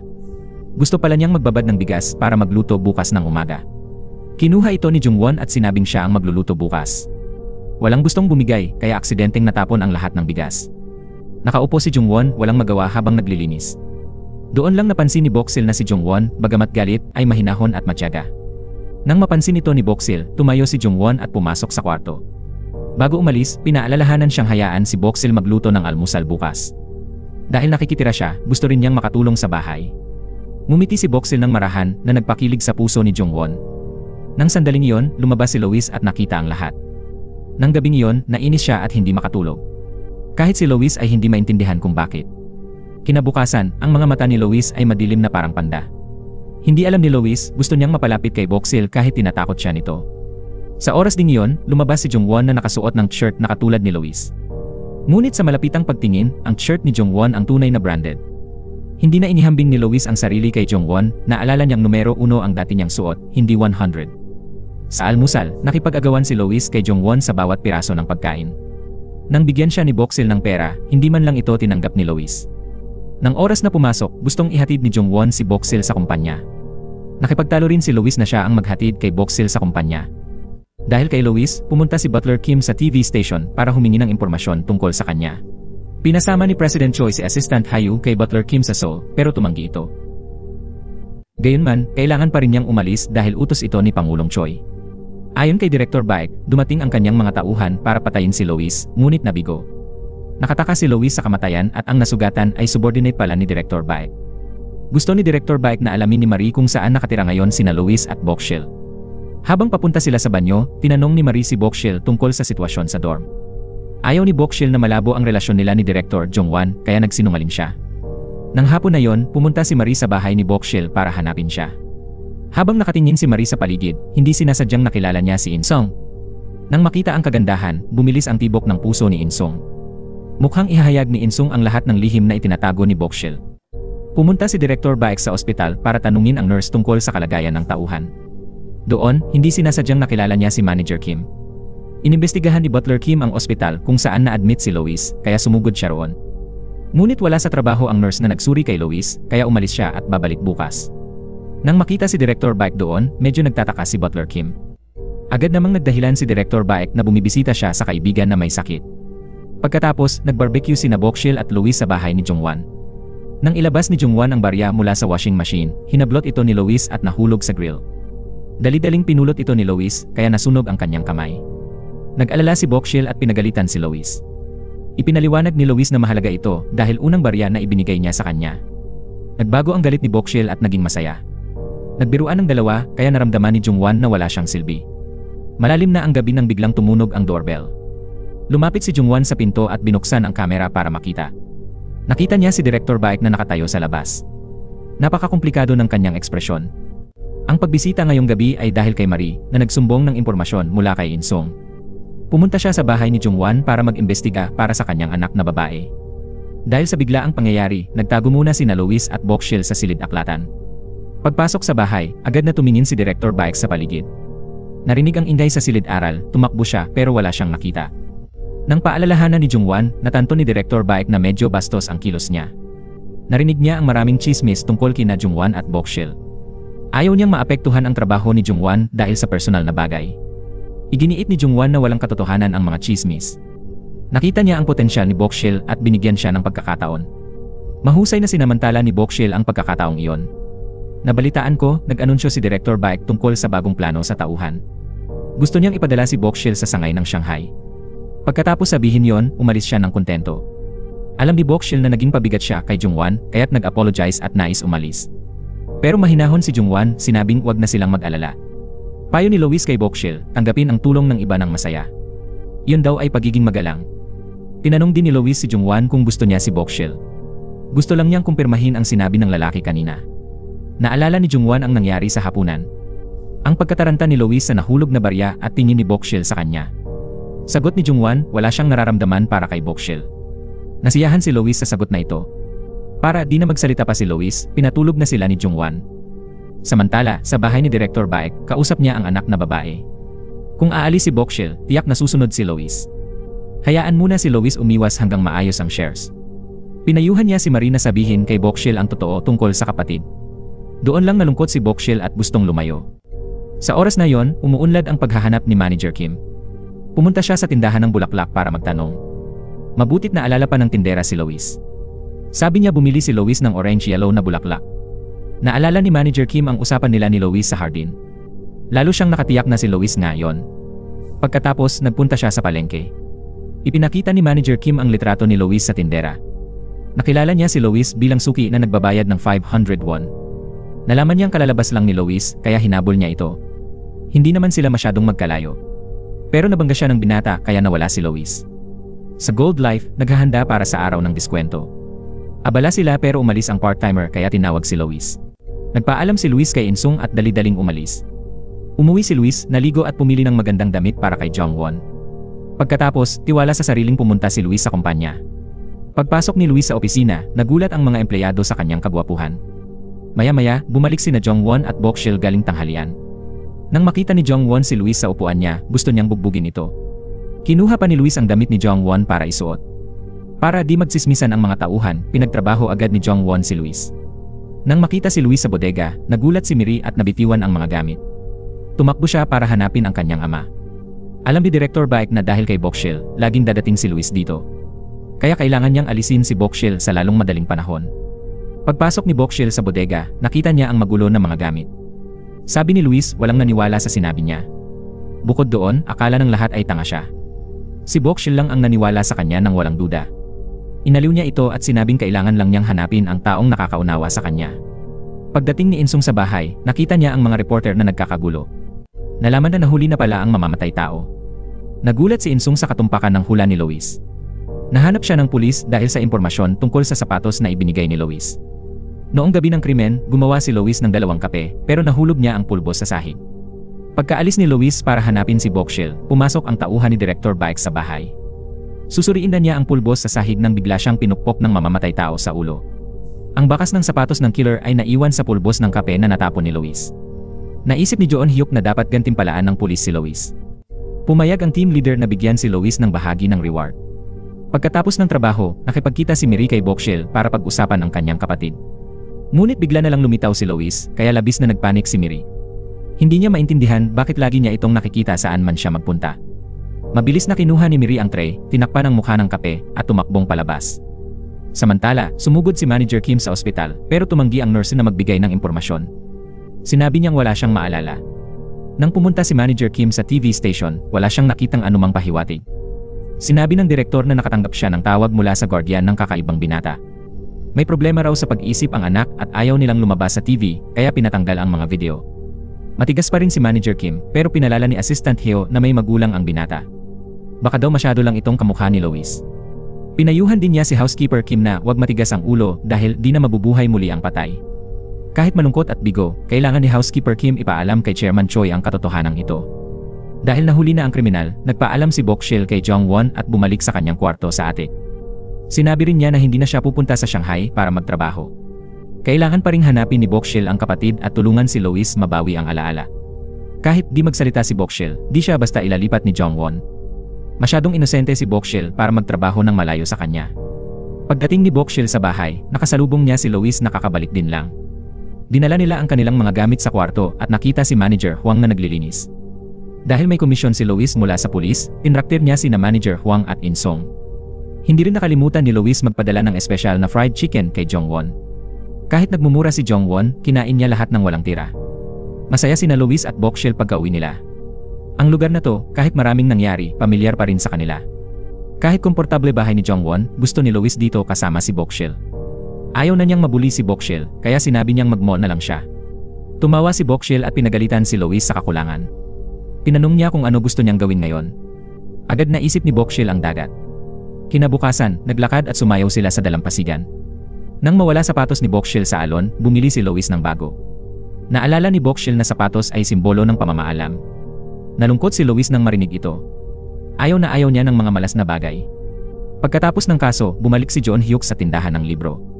Sa pagkakataong ito, nakilala ni John Hyuk si Mrs. Shin. Sa totoo lang, gusto lang niyang magtanong ng ilang bagay. Tiningnan niya ang music box malapit sa kanya at kinumpirma na ito ang isinulat ni Louis sa aklat. Tinanong ni John Hyuk si Mrs. Shin kung narinig na niya ang pangalang Louis. Nagulat ang mga mata ni Mrs. Shin. Ngayon, naglalakad sina Louis at Bokshil sa lumang book market. Kumuha si Louis ng libro at nabasa't naunawaan ang Hapon, Pranses, Ruso at Aleman. Hiniling ni Louis kay Bokshil na i-record ito para patunayan na matalino siya. Naisip ni Bokshil na magaling si Louis noon. Hindi alam ni Louis kung paano siya nabuhay noon, pero ngayon masaya na siya. Ang pinaka-memorable para kay Louis ay ang ngiti ni Bokshil at paghihintay sa kanya. Tinanong niya si Bokshil kung kailan siya pinakasaya. Ngumiti si Bokshil at sinabing ito na ang sandaling iyon. Sa pagkakita sa ngiti nito, bumilis ang tibok ng puso niya. Lumapit si Louis kay Bokshil at hinawakan ang kamay nito. Hindi na niya maintindihan ang sarili niyang iniisip. Yumuko si Louis at marahang humalik sa labi ni Bokshil. Sa sandaling iyon, parang tumigil ang mundo sa paligid nila. Para mas maunawaan ang problema, sina John Hyuk at Mrs. Shin ay pumunta sa isang coffee shop para mag-usap. Tinanong niya kung kilala nito si Louis. Si Mrs. Shin ay sumagot na sino pa ba kundi si Louis. Paano niya hindi malalaman? Si Louis ang nag-iisang apo ni Chairman Choi. Tinanong ni Mrs. Shin si John Hyuk kung paano niya nakilala si Louis. Buhay pa ba si Louis? Hindi nagsalita si John Hyuk, tumango lang ng bahagya. Pagka-uwi ni na Louis at Bokshil, sinabi niyang pumunta muna sa kwarto. Tumakbo siya nang mag-isa papunta sa tindahan ng bulaklak. Ngunit mukhang sarado ang tindahan ngayong araw. Bumalik siya nang may panghihinayang. Kinabukasan, pumunta ang abogado kay Director Baek para sa shares. Pumayag si Chairman Choi na ibigay lahat ng shares sa kanya. Nang mga sandaling iyon, pumasok si Mrs. Shin. Masayang sinabi niya sa asawa na buhay pa si Louis. Nagulat ang abogado nang marinig ito. Pinauwi muna ni Director Baek ang abogado at bumalik kinabukasan. Sa harap ng inosenteng asawa, hindi alam ni Director Baek ang gagawin. Kulang ang impormasyon ni John Hyuk kaya nag-online siya. Nalaman niyang kinabukasan ng aksidente, dinala ni Bokshil si Louis sa pulis. Suot pa rin ni Louis ang shirt ni Boknam. Hiniling ni John Hyuk sa kasamahan na suriin ang file ng kaso. Dahil di makabili ng bulaklak, nagmadali si Louis pauwi. Ngunit pagbaba niya sa hagdan, hinuli siya ng grupo at isinakay sa kotse. Nag-aalalang bumaba si Bokshil para hanapin si Insung at humingi ng tulong. Nagmadali silang dalawa para hanapin si Louis. Nakita ang naiwang sapatos ni Louis, nagulat at natakot si Bokshil. Agad na iniulat ni na Bokshil at Insung ang pangyayari sa pulisya. Inihayag ni John Hyuk na si Louis ay apo ni Chairman Choi ng Gold Group. Nang marinig ito, tuwang-tuwa si Insung. Noong una niyang nakilala si Louis, ramdam niyang talagang mayaman ito. Nagulat pa rin si Bokshil nang may mapansin siyang kakaiba. Nagtataka si Bokshil bakit suot ni Louis ang polo ni Boknam. Kumunot ang noo ni John Hyuk sa pagkalito. Para di masaktan si Bokshil, nagsinungaling si John Hyuk tungkol sa polo. Sikat daw ang polo kaya lahat ng tao sa Korea ay may ganoon. Inosenteng sumagot si Insung na baka napulot ni Louis ang damit dahil mukhang branded. Sa oras ding iyon, nagmamadaling pumunta si Jungwon sa presinto, bakas ang pag-aalala sa mukha. Dahil si Mrs. Shin ay nabanggit sa abogado na buhay si Louis, kailangang sabihin ni Director Baek ang buong katotohanan kay Chairman Choi. Nang malaman niyang buhay si Louis, labis siyang natuwa. Gusto ni Chairman Choi hanapin agad si Louis, pero sinabi ni Director Baek na siya ang magbabalik sa kanya. Dahil nawala ng alaala si Louis, matagal siyang hindi nakapag-ugnayan sa kanyang pamilya. Kahit galit na galit si Director Baek, nagsimula na siya, kaya kailangan niyang tapusin ang ginawa. Nahihirapan pa ring maniwala si Insung. Bakit hindi alam ni Director Jungwon ang mukha ng pamangkin ng chairman? Hindi pa nakikita ni Jungwon ang totoong mukha ni Louis. Sabi nila, para maprotektahan ang pamangkin, pinatira siya ni Chairman Choi sa Europa noong bata pa. Habang nililinis ang kwarto ni Louis, naramdaman ni Butler Kim na kakaiba si Director Baek. Gayunman, hindi niya ito pinansin para linisin ang silid at salubungin si Louis. Agad ding tinawagan ni Director Baek si Marie para pumunta sa bahay ni Chairman Choi. Sa pagbabalik ni Louis, hindi alam ni Marie kung paano siya haharapin. Pagbalik mula sa coffee shop, agad sinabi ni Insung sa kanyang ina ang tungkol kay Louis. Tuwang-tuwa ang dalawa kaya hindi sila makapagsalita. Ngayong mayaman na si Lois, hindi na nila hahayaang magdusa pa sila. Maya-maya, may sasakyang huminto sa harap ng bahay ni Chairman Choi. Bumaba si Lois sa kotse at agad siyang niyakap ni Butler Kim. Hindi na maalala ni Lois kung sino ang lalaking ito. Nang marinig na siya ang tagapagmana, gusto niyang tawagan si Boksil. Ngunit napansin niyang naiwan niya ang cellphone sa bahay. Hinikayat siya ni Butler Kim na puntahan muna ang lola na matagal nang naghihintay. Pagkatapos makita ang lola, agad natatawagan ni Lois si Boksil. Nang mayakap niya si Lois, bumalik ang mga alaala sa isip niya. Sumakit ang ulo niya at nawalan siya ng malay. Naramdamang may mali sa pagkawala ni Boknam, kaya pinuntahan ni Jungwon si Jeon Hyuk at hiniling na itago muna ito kay Boksil. Kung namatay nga si Boknam noon, talagang malulungkot siya. Nang gabing iyon, nang wala si Lois sa tabi, labis siyang nangulila. Tiningnan niya ang bawat sulok ng bahay at nakita ang anino niya. Kinabukasan, pinangunahan ni Chairman Choi ang pulong at inihayag ang pagbabalik ni Lois sa mga shareholder. Kalahati ng shares niya ay ibibigay kay Lois at ang kalahati ay kay Director Baek. Nang magising si Lois, nakita niya ang sarili sa ibang lugar. Biniro ni Butler Kim na may asawa at 3 anak na si Lois sa France.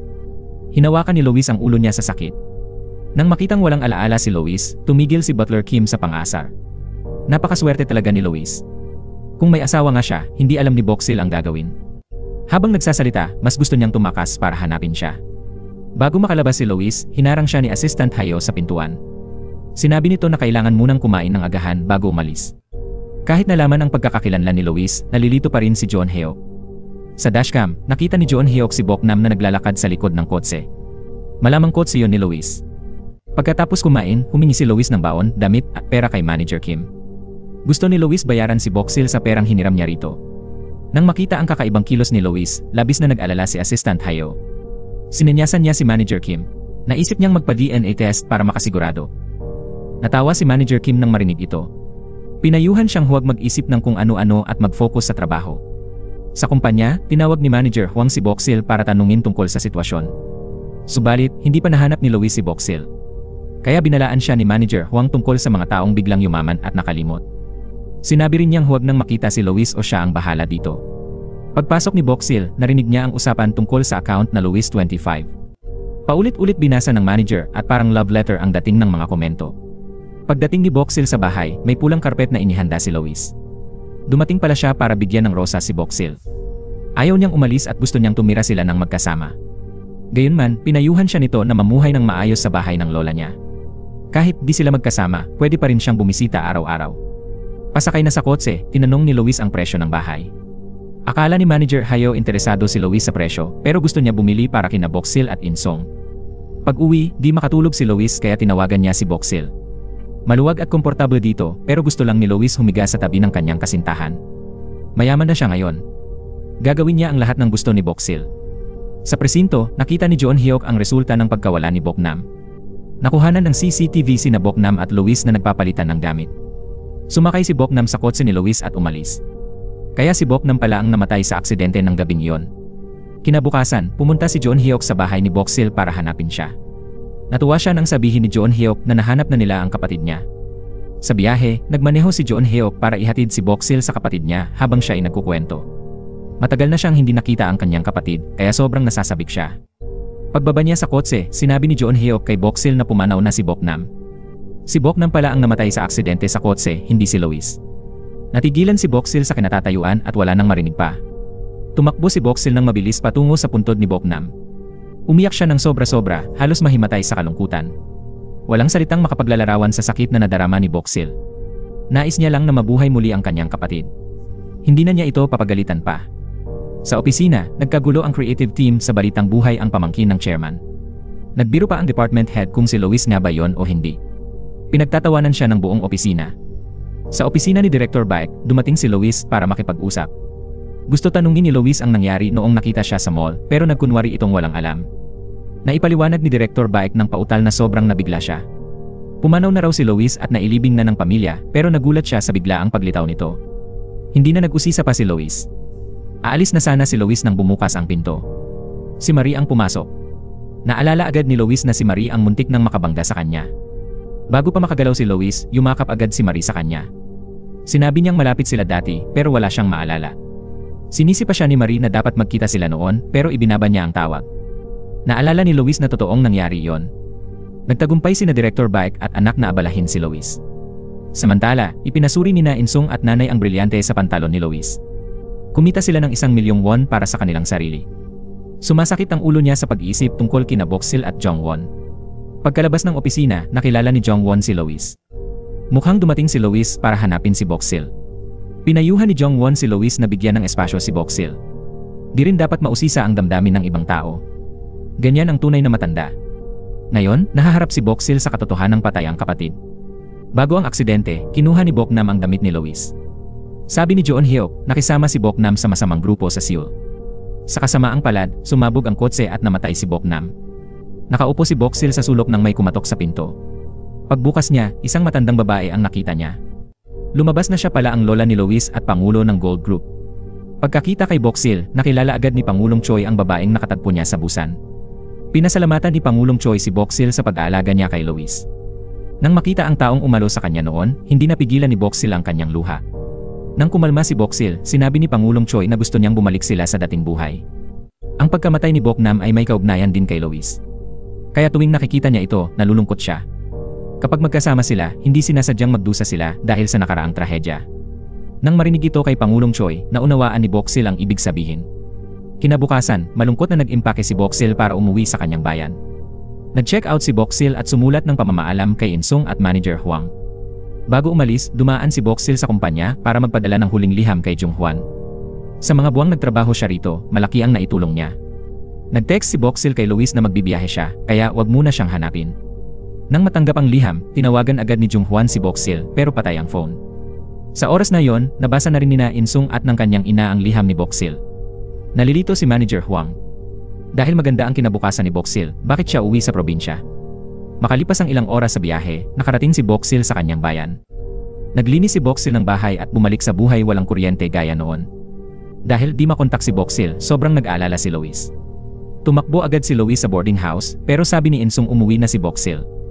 Agad nagmaneho si na Manager Kim at Lois pabalik ng Dongsan para hanapin si Boksil. Kagagaling lang ni Boksil sa pagpitas ng ginseng nang makita si Jung Hwan sa harap ng bahay niya.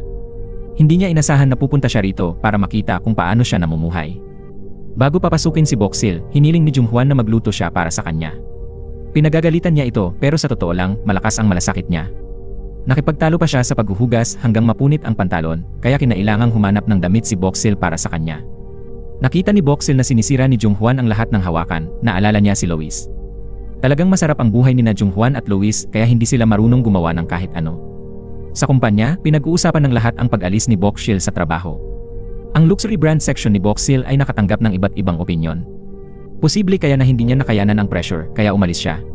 Sumang-ayon din si Marie sa mga iniisip ng kanyang mga kasamahan. Pagbalik ni Marie sa upuan niya, aksidenteng nabangga niya ang bag ni Boksil. Kahit galit na galit si Marie, pumunta pa rin siya sa bahay ni Boksil para ibalik ang mga gamit. Pagdating ni Marie, nalaman niyang umuwi na pala si Boksil sa kanyang probinsya. Sakto namang dumating si Insung sa oras na yon. Gusto rin malaman ni Insung ang kalagayan ni Boksil, kaya inimbita niya si Marie sa Dongsan. Di sanay sa lutuan na kahoy, nagpaputok ng usok si Jung Hwan. Nakitang di marunong si Jung Hwan, kaya lumapit si Boksil para tumulong. Nang makita si Boksil ng malapit, di maiwasang titigan siya ni Jung Hwan. Marahan niyang hinawakan ang ulo ni Boksil at bahagyang hinagod. Nakita ni Lois ang buong pangyayari. Bigla siyang nagselos. Sumugod si Lois, hiwalay sila, at sinuntok si Jung Hwan. Pagkatapos, naramdaman ni Lois na medyo overacting ang ginawa niya. Agad humingi ng tawad si Lois, pero pinagalitan siya ni Jung Hwan. Nanuntok na nga siya, bakit pa siya nagsusorry? Maya-maya, tanong ng tanong si Lois kay Boksil bakit siya nagsinungaling. Nang makitang nalilito si Boksil, hinila ni Jung Hwan si Lois sa kusina para kausapin. Pinayuhan ni Jung Hwan si Lois na bumalik sa Seoul kasama niya bukas. Kung susundin ni Lois si Boksil, mahihirapan si Boksil. Nagtataka si Lois kung bakit niya pinahirapan si Boksil. Sina Marie at Insung ay papunta rin sa bayan ni Boksil. Patuloy na kumukulo ang tiyan ni Insung. Niyaya niya si Marie sa kainan at kumain ng 3 mangkok ng pansit. Pagkatapos kumain, ibinigay ni Insung kay Marie ang bill na ikinagulat niya. Unang beses niyang nakakita ng ganoon kawalang utang na loob na lalaki. Nagugutom si Insung at gusto nang pumunta sa banyo. Dahil nasa highway sila, hindi makapagpahinto ng kotse si Marie. Sa huli, hindi na napigilan ni Insung at inasikaso na lang doon. Sunod sa utos ni President Choi, pumunta si Assistant Hayo sa Dongsan para hanapin si Lois. Buong araw niyang tinawagan si Manager Kim pero hindi ito sumasagot.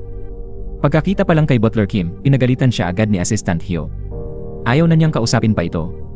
Papasok na sana si Assistant Hyo nang bigla siyang niyakap nito.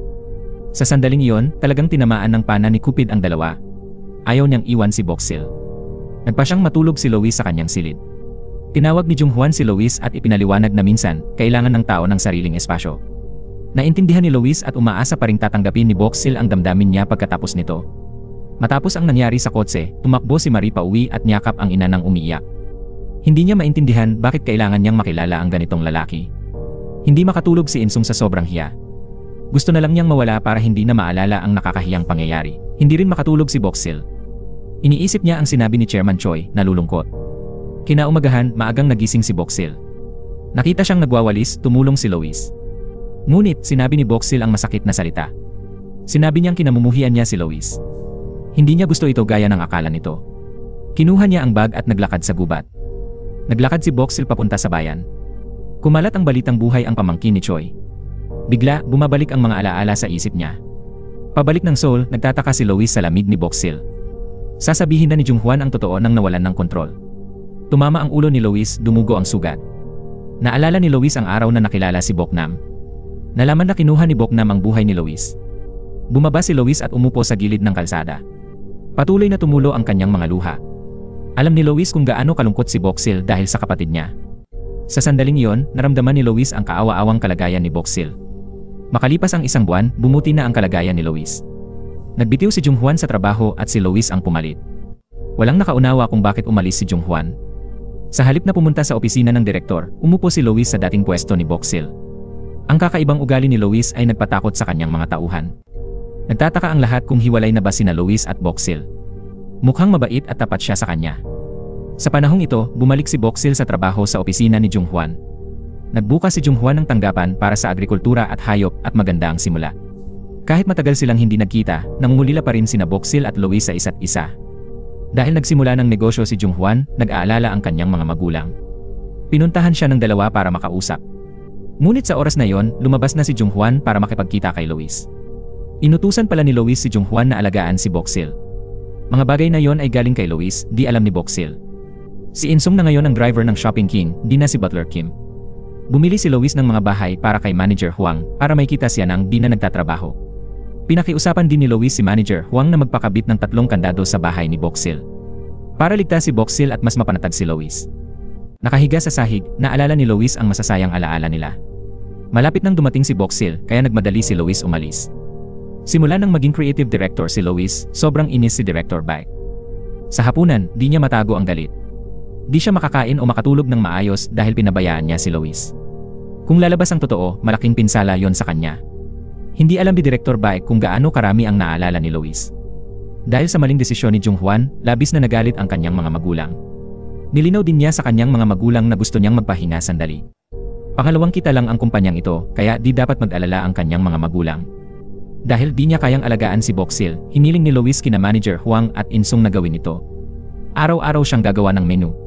Si Manager Huang ang mamimili, magluluto at magdadala ng pagkain kay Boxil. Siyempre, wala siyang kaalam-alam dito si Boxil. Gabi na, pagkatapos magtrabaho ni Boxil, bigla niyang naisip si Lois. Hindi niya alam na nakatayo pa rin ito sa labas, nakatingin sa kanyang silid. Hindi umaalis si Lois hanggat hindi natutulog si Boxil at pinapatay ang ilaw.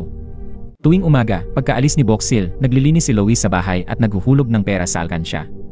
Hindi niya alam ang ginagawa nito. Hinahangaan ni Assistant Hyo ang katapatan ni Lois. Pinaalala rin niya kay Housekeeper Kim na tularan ito. Habang nag-uusap sila, bigla na lang naisip ni Housekeeper Kim si Director Baek. Tinanong ni Housekeeper Kim si Assistant Hyo kung tumawag ba si Director Baek kamakailan. Sinabi niyang tumawag ito ilang araw na ang nakalipas para alamin ang kalagayan ni Lois. Gusto niyang malaman kung ano na ang natatandaan ni Lois, kung may alaala ba siya sa nakaraan. Makikita sa mukha ni Manager Kim na may malalim siyang iniisip. Sinimulan na niyang suriin ng mas mabuti ang sitwasyon. Sa opisina, masayang nag-uusap sina Director Baek at Lois tungkol sa trabaho. Hindi pa rin alam ni Lois na ang katabi niya pala ay isang kontrabida. Nang malaman na magbubukas ang kumpanya ni Boxil, bumati si Junhyuk. Nang makita kung gaano kamasigasig si Junhyuk kay Boxil, hindi nagustuhan ni Jung-hwan. Nagtataka siya kung bakit laging may mga ganyang tao sa paligid niya. Habang nagpupunta sa Gold Group para bigyan ng regalo si Manager Huang, aksidenteng nakita ni Boxil si Lois, pero mabilis siyang umiwas para hindi siya makita. Sa oras na yon, sa creative office, may nakitang bulaklak si Marie na maayos na nakalagay sa kanyang mesa. Nagtataka siya kung sino ang nagbigay nito. Nagsimulang mag-isip-isip si Marie. Hindi siguro si Lois, lalo na't may 4 na anak ang department head. Nagulat siya at naisip kung posibleng si Lois nga. Naalala niya noong araw na muntik na silang magkabangga, may hawak din na orange na bulaklak si Lois.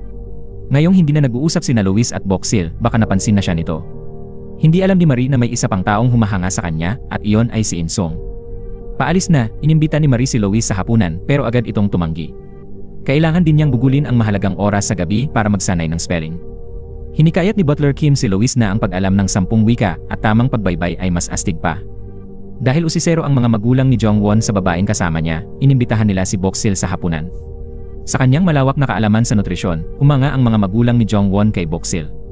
Nagsimulang mangarap ang kanyang ina na magkaroon ng magaling na manugang. Nang gabi, bumuhos ang malakas na ulan. Labis na nag-alala si Lois. Alam niyang takot si Boxhill sa kulog at kidlat. Nag-alala rin si Jongwon, kaya tinawagan niya si Boxhill. Tumakbo silang dalawa sa bahay ni Boxhill, pero nahuli ng hakbang si Lois kay Jongwon. Sa gitna ng ulan, umiyak si Lois ng todo-todo. Umuwi siyang bigo at malungkot. Kinabukasan, naisip niyang kausapin ang kanyang lola. Gusto niyang bumalik sa Europa. Pinayuhan siya ng lola na manatili dito. Maliraw na pinayagan siyang umalis ng malayo. Ngayon, ayaw na niyang paalisin si Lois, pero umaasa ito na payagan siyang umalis sandali. Bago umalis, dumaan si Lois sa dormitoryo at hiniling kay manager Huang na alagaan si Boxhill. Nagpadala rin si Lois ng pamamaalam sa bagong kumpanya ni Boxhill. Sinabi ni Lois na babalik siya sa Europa. Sa oras na yon, dumating ang pakete. Binuksan ito ni Boxhill at nakita ang notebook ni Lois. Habang binabasa ang bawat linya, tumulo ang luha ni Boxhill ng hindi namamalayan. Nakatayo si Jongwon sa labas at nakita ang lahat ng hindi sinasadya. Alam niyang si Lois ay nakatago pa rin sa puso ni Boxhill. Bago umalis ng Seoul, gusto ni Lois bisitahin muli ang Busan, kung saan una silang nanood ng dagat. Paggalaw ng bus, may nakita siyang kumakain sa gilid ng daan, parang si Boknam. Bumaba si Lois at tumakbong yakapin si Boknam. Hindi muna nakilala ni Boknam si Lois, pero agad niyang naalala. Akala ni Boknam hinahanap siya ni Lois para sa kotse, kaya mabilis siyang tumakbo palayo. Mabilis tumakbo si Boknam, kaya hinabol siya ni Lois, pero di naabutan. Habang humahabol kay Boknam, muntik nang mabangga ng bisikleta si Lois. Dahil umiwas sa kotse, nadulas siya at nahulog, tumama ang ulo sa lupa. Nang tumingin siya, nakita niya ang fire extinguisher. Biglang bumalik ang mga alaala sa isip niya at nawalan siya ng malay. Ngayong araw, may business trip sina Jongwon at Boxhill sa Busan. Pagkabigay ng gawain kay Boxhill, umuwi muna si Jongwon, may gagawin pa. Habang naglalakad, nakakita siya ng eksena na talagang nakakagulat. Nakaupo si Lois sa hagdanan kasama ng ilang pulubi. Magulo ang buhok niya at marumi ang mukha. Naisip niya, di ba dapat nasa France na siya ngayon? Dahan-dahan siyang lumapit at tinawag ang pangalan nito. Tumingin si Lois kay Boxhill, nalilito at nagtanong pabalik. Parang ganito rin ang kalagayan niya noong una silang nagkita. Nagulat si Lois nang makita si Boxhill at tumulo ang luha niya. Tinanong ni Lois si Boxhill kung malapit ba sila noon. Tinawagan ni Boxhill si Kim, ang butler, para sunduin si Lois. Nang makita ni Lois si Butler Kim, natakot siya at biglang tumakbo palayo. Nakitang tumakbo si Lois sa yate, kaya hinabol siya ni Boxhill. Ngunit nang gumalaw ang yate, mabilis na tumalon si Lois sa lupa. Natigil si Boxhill sa yate. Naupo siya, walang magawa, naghihintay hanggang bumalik ang barko. Nang oras na yon, tinawagan ni Jeon Hyuk si Boxhill at sinabi na nakita si Boknam. Hindi pa patay ang kanyang kapatid. Tinanong niya kung nasaan ito at sinabing nagtatrabaho sa Busan. Mas lalong natuwa si Jeon Hyuk. Sinabi niya na may nagsabing nasa cruise ship sa Busan River ang kapatid niya. Wala nang ibang maiisip si Boxhill. Patuloy siyang tumatawag, umaasang nasa kabilang cruise ship ang kapatid. Nagulat si Boknam nang marinig ang tawag ng kanyang kapatid. Sumilip siya at nakita na nga ang kanyang kapatid. Labis ang tuwa ng magkapatid nang makita ang isa't isa. Humingi ng tawad si Boknam sa pagtakas niya mula sa bahay. Sinabi niya na nang umuwi siya, walang tao sa bahay. Umupo ang dalawa at nag-usap. Ikinuwento ni Boknam ang pagkikita nila ni Lois kahapon at ang kapalaran nilang 2-3 buwan na ang nakalipas. Pinilit ng mga kakilalang siga ni Boknam si Lois na ihinto ang kotse. Kung hindi ibibigay ni Lois ang kanyang ari-arian, siya ay bubugbugin. Natakot si Lois kaya nakinig lang siya sa sinabi ni Boknam. Sa huli, si Boknam ang nagligtas kay Lois sa pagkabugbog. Pagkatapos, nagpalit ng damit si Lois at Boknam. Nalito si Lois dahil wala siyang paraan makipag-ugnayan kay Manager Kim. Tumatawid si Lois nang muntik siyang masagasaan ng mga motorsiklo. Umiwas si Lois sa kotse at natamaan ng ulo sa fire hydrant.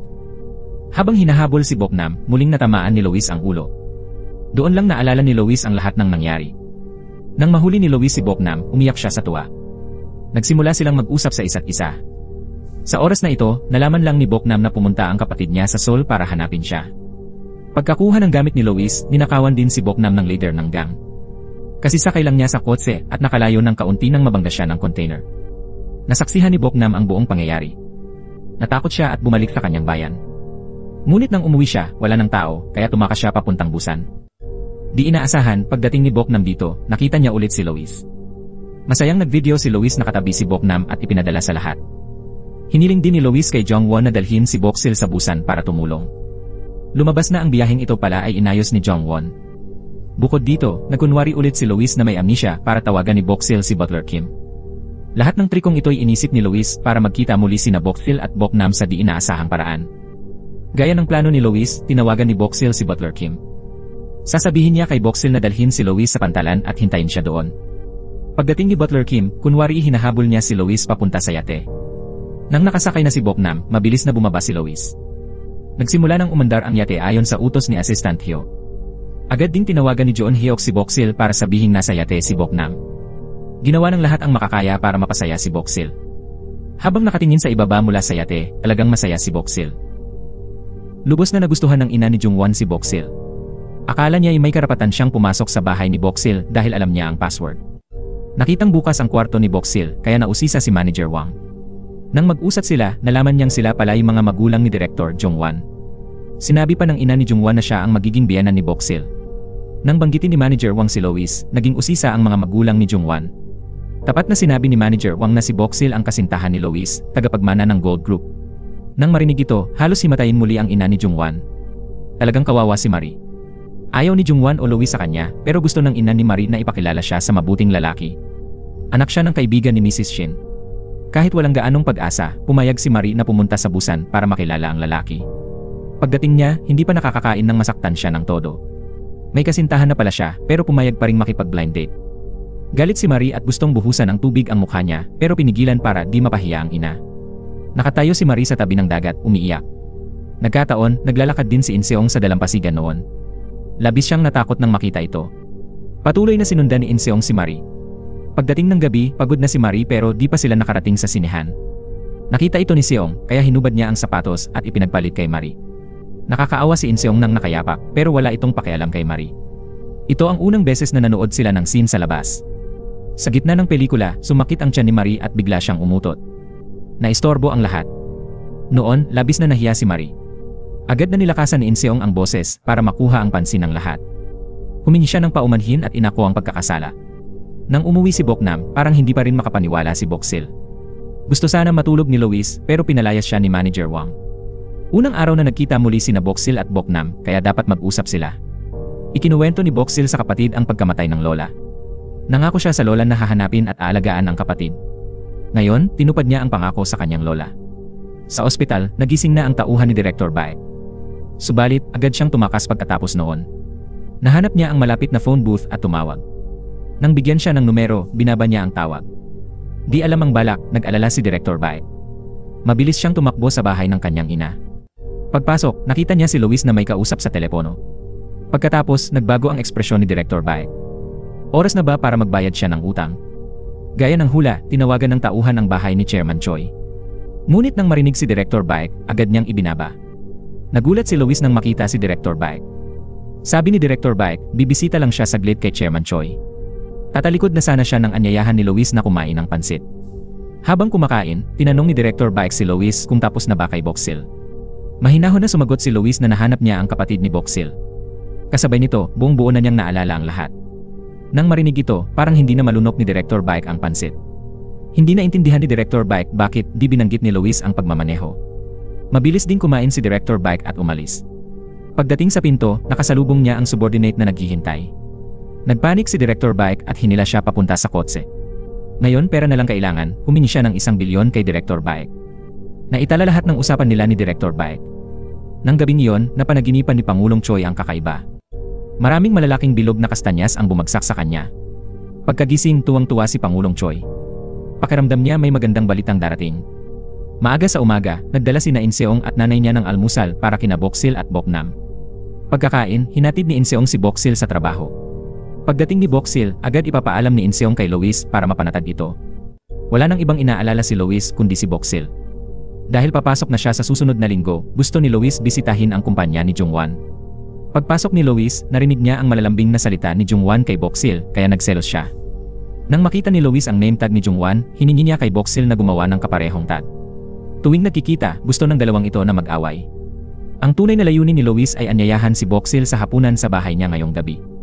Pinigilan ni Jungwon si Boksil. Ayaw talaga niyang kumain si Boksil kasama si Lois. Ngunit dahil gusto ni Pangulong Choi makita si Boksil, wala siyang magawa kundi pumayat. Nakolekta ni Director Baek ang lahat ng pera at ibinigay sa kanyang tauhan. Mula ngayon, wala nang kaugnayan ang dalawa sa isa't isa. Bumaba siya ng bus, dala ang maletang puno ng pera, nangakong aalis ng Korea sa loob ng 1 linggo. Di ko alam kung bakit nagkataong magkita si Marie at Insung buong araw. Ngayon, gusto niyang anyayahan itong kumain. Nang makita si Insung, gustong lumayo ni Marie. Pinulak niya ito at aksidenteng nadulas at nahulog. Mabilis na iniunat ni Insung ang kamay para saluhin si Marie. Ngunit dahil sa pagkakamali, napunta ang kamay niya sa puwet nito. Sumigaw si Marie at sinampal si Insung. Nang makita ito ng ina ni Insung, tumakbo siya at sinisi si Marie.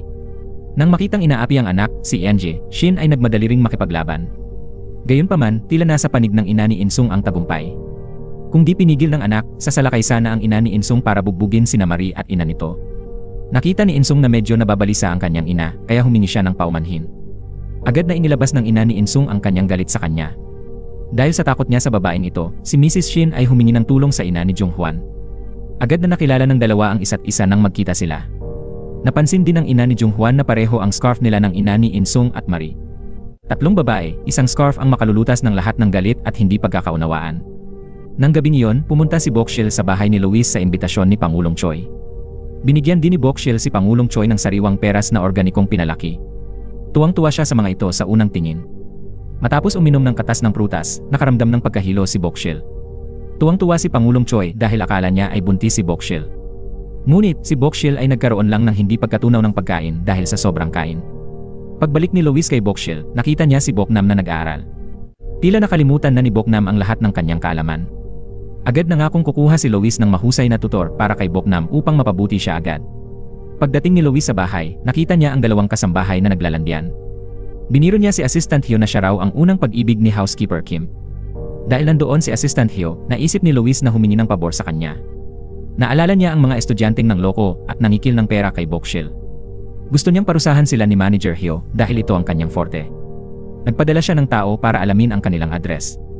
Pagkatapos, sinalakay ni Assistant Hyo ang karaoke bar at hinila palabas ang 3 babae. Ang mga estudyante ay umayaw noong una pero sa huli ay sumuko rin. Maya-maya, sinabi ni Lois na kumuha sila ng 1 milyong won kay Boksil. Kaya gusto niyang magtrabaho sila hanggang mabayaran ang utang nila.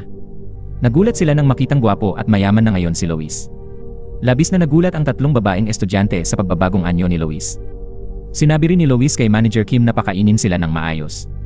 Ang sweldo ay binayaran pa rin hanggang umabot ng 1 milyong won. Kumalat sa dating kumpanya ang balita ng pagiging direktor ni Boksil. Nasa balita ang kumpanya ni Boksil at Junghwan sa agrikultura. Ang pangkalahatang direktor ng kumpanya ay si Junghwan, Creative Director. Ang tutor na ipinangako ni Lois kay Boknam ay si Manager Kim. Pamilyar si Butler Kim kay Boknam pero di maalala kung saan nagkita. Kinabukasan, pumunta si Lois kay Junghwan para humingi ng tulong. Nag-usat sila tungkol sa kooperasyon at mukhang posible ang lahat. Pagkatapos makipagkamay kay Boksil, gusto rin ni Lois kay Junghwan. Pero laging sinusubukang iwasan ni Junghwan si Lois nang hindi sinasadya. Dahil sa kanya, wala nang pagkakataon si Junghwan kay Boksil. Nang makitang umiiwas si Junghwan, lalo siyang kumapit dito si Lois. Talagang komportable si Lois kasama si Junghwan. Kinabukasan, nagpakilala si Lois sa lahat sa creative office. Nagulat sila nang malaman na nakapunta si Lois sa Europa pero agad bumalik. Noon, ipinakilala ni Lois ang mga tauhan sa mga kasosyo ng kumpanya. Lalo silang nagulat nang makita na sina Junghwan at Boksil ang mga ito. Mula ngayon, magsasama sila sa trabaho pero sa bagong posisyon.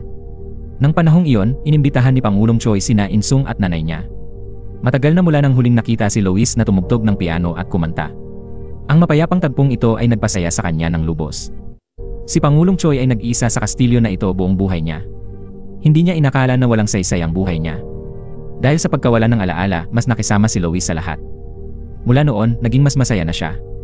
Hindi na siya gumagastos ng oras sa walang tigil na pamimili. Ngayon, iniisip na rin niya ang magkaroon ng sariling pamilya.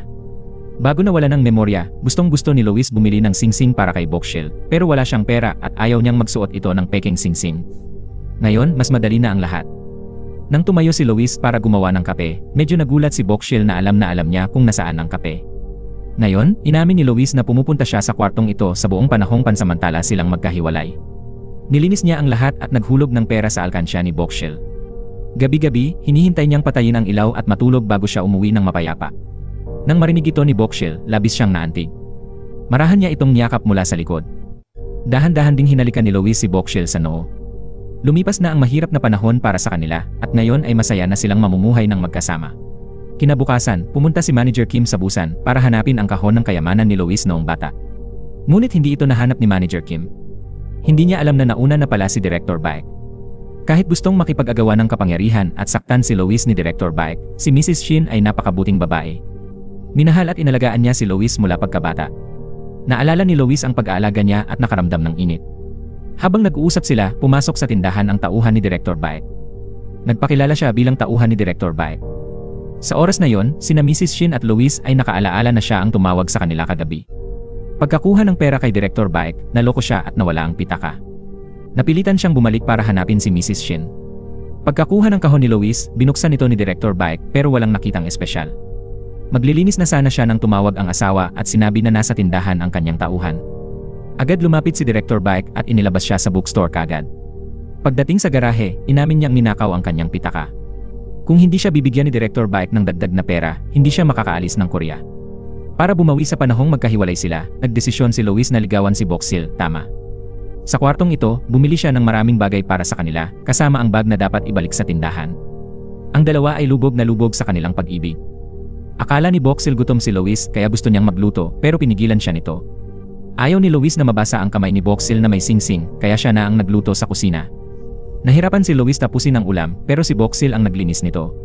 Kaya kahit siya ang nagluto, si Boxhill pa ang mas napagod. Para di malungkot si Lois, pinilit ni Boxhill kainin lahat pero napakasama ng lasa. Malapit nang mabaliw si Butler Kim sa mga pangyayari. Pagkatapos maghugas ni Lois ng pinggan, balak ni Boxhill bigyan siya ng regalo. Sa oras na yon, may tawag siya mula kay Assistant Hayo. Mukhang gumawa na naman ng gulo si Boknam, kaya wala nang mapuntahan ang tauhan ni Director Baek. Pinayagan ni Director Baek ang taong ito na pansamantalang tumira sa bookstore ng asawa niya. Bukas, kapag handa na, dadalhin niya ang pera sa kanyang tauhan. May di kilalang tao ang nakunan ang lihim na usapan ng dalawa. Pagka-uwi ni Boknam, pinagalitan siya ng ate niyang si Boxhill. Pero mukhang napakahirap para sa kanya ang mag-aral. Nang marinig ang pagalit ng ate, gustong tumakbo si Boknam pero pinigilan siya ni Manager Huang sa labas. Sinimulan niyang disiplinahin si Boknam. Hindi niya naiintindihan kung gaano kahirap magtrabaho ang ate niya. Hindi lang basta naging direktor si Lois. Seryoso siyang nag-aral at marunong pang magsalita ng 10 wika. Nabigo si Boknam at naisip na kung mahirap mag-aral, magiging driver siya ni Lois tulad ni In-seong. Lalo pang nagalit si Manager Huang at sinabihan siyang mag-aral ng mabuti. Bukas, bibigyan ni Boxhill ng buong kapangyarihan na turuan si Boknam. Nang mag-isa si Lois sa gabi, nakaramdam siya ng matinding kalungkutan. Nag-text siya kay Boxhill, umaasang magpapakasal sila sa lalong madaling panahon. Sa gayon, hindi na sila kailangang maghiwalay pa ng ganito. Kinabukasan, nagdaos ng paligsahan ang kumpanya para sa Gold Life at Shinchi Life. Nagkataong pareho ang suot na polo ni na Jungwon at Lois. Agad napatingin si Lois kay Jungwon dahil number 1 ang polo nito. Pagkatapos, nagkaroon ng friendly game para sa lahat. Lahat ay masayang naglaro.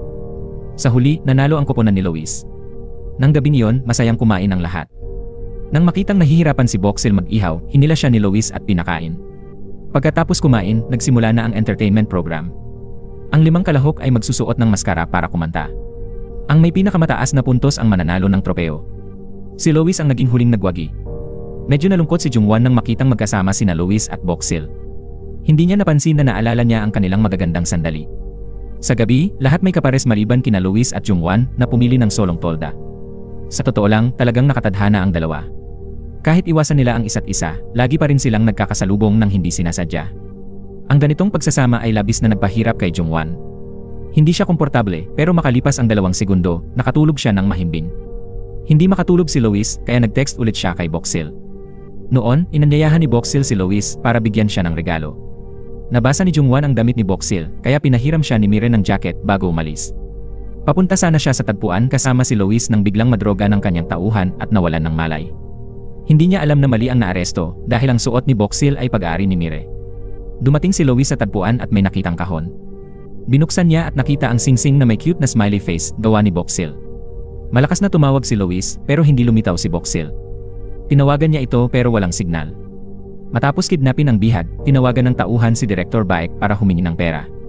Nagbanta na kung tatawag ng pulis, tiyak na mamamatay ang kanyang anak. Labis na nagpanik si Director Baek nang marinig yon. Hawak ang kahon, patuloy na hinanap ni Luis si Boxil sa dilim, ngunit tila walang pag-asa. Sa gitna ng gabi, biglang nagising si Jungwon. Lumabas siya para hanapin si Luis na nagsabing nawawala si Boxil. Agad silang tumakbo sa kwarto ni na Boxil at Mire pero wala silang nakita. Mabilis na naghanap ang lahat ng sabay-sabay. Tinawagan ni Director Baek ang anak pero nalaman niyang ligtas ito. Bago ibaba ang tawag, di sinasadyang nabanggit ni Marie sa ama na nawawala si Boxil. Sa ganitong sitwasyon, plano ni Director Baek na ibigay ang pera sa tauhan at ibalik si Boxil. Sa pagsuri ng CCTV, nakita nila si Boxil pero di makilala ang kidnapper dahil nakamaskara ito. Nang dumating sa liblib na lugar, nabuksan ng tauhan ang pinto at napag-isip na mali ang nadukot. Tinawagan ng tauhan si Director Baek, hiningi pa rin ang pera sa dating pinagkitaan nila. Sinuri rin ng pulisya ang plaka ng sasakyan. Nalaman na ito pala'y ninakaw na kotse. Akala ng lahat dahil kay Luis ang pagdukot pero mukhang hindi pala. Hanggang ngayon, walang tawag ang mga kidnapper para humingi ng ransom. Naghintay si Director Baek sa takdang lugar pero matagal siyang naghintay nang walang dumating. Napakatutok pala ng tauhan sa hostage kaya aksidenteng nabangga sa trapiko. Naghintay ng matagal si Luis. Labis siyang nag-aalala. Aalis na sana siya para hanapin si Boxil nang tumawag ang nurse ng ospital. Sinabi ng nurse na nasa ospital si Boxil at kailangang pumunta agad ang pamilya.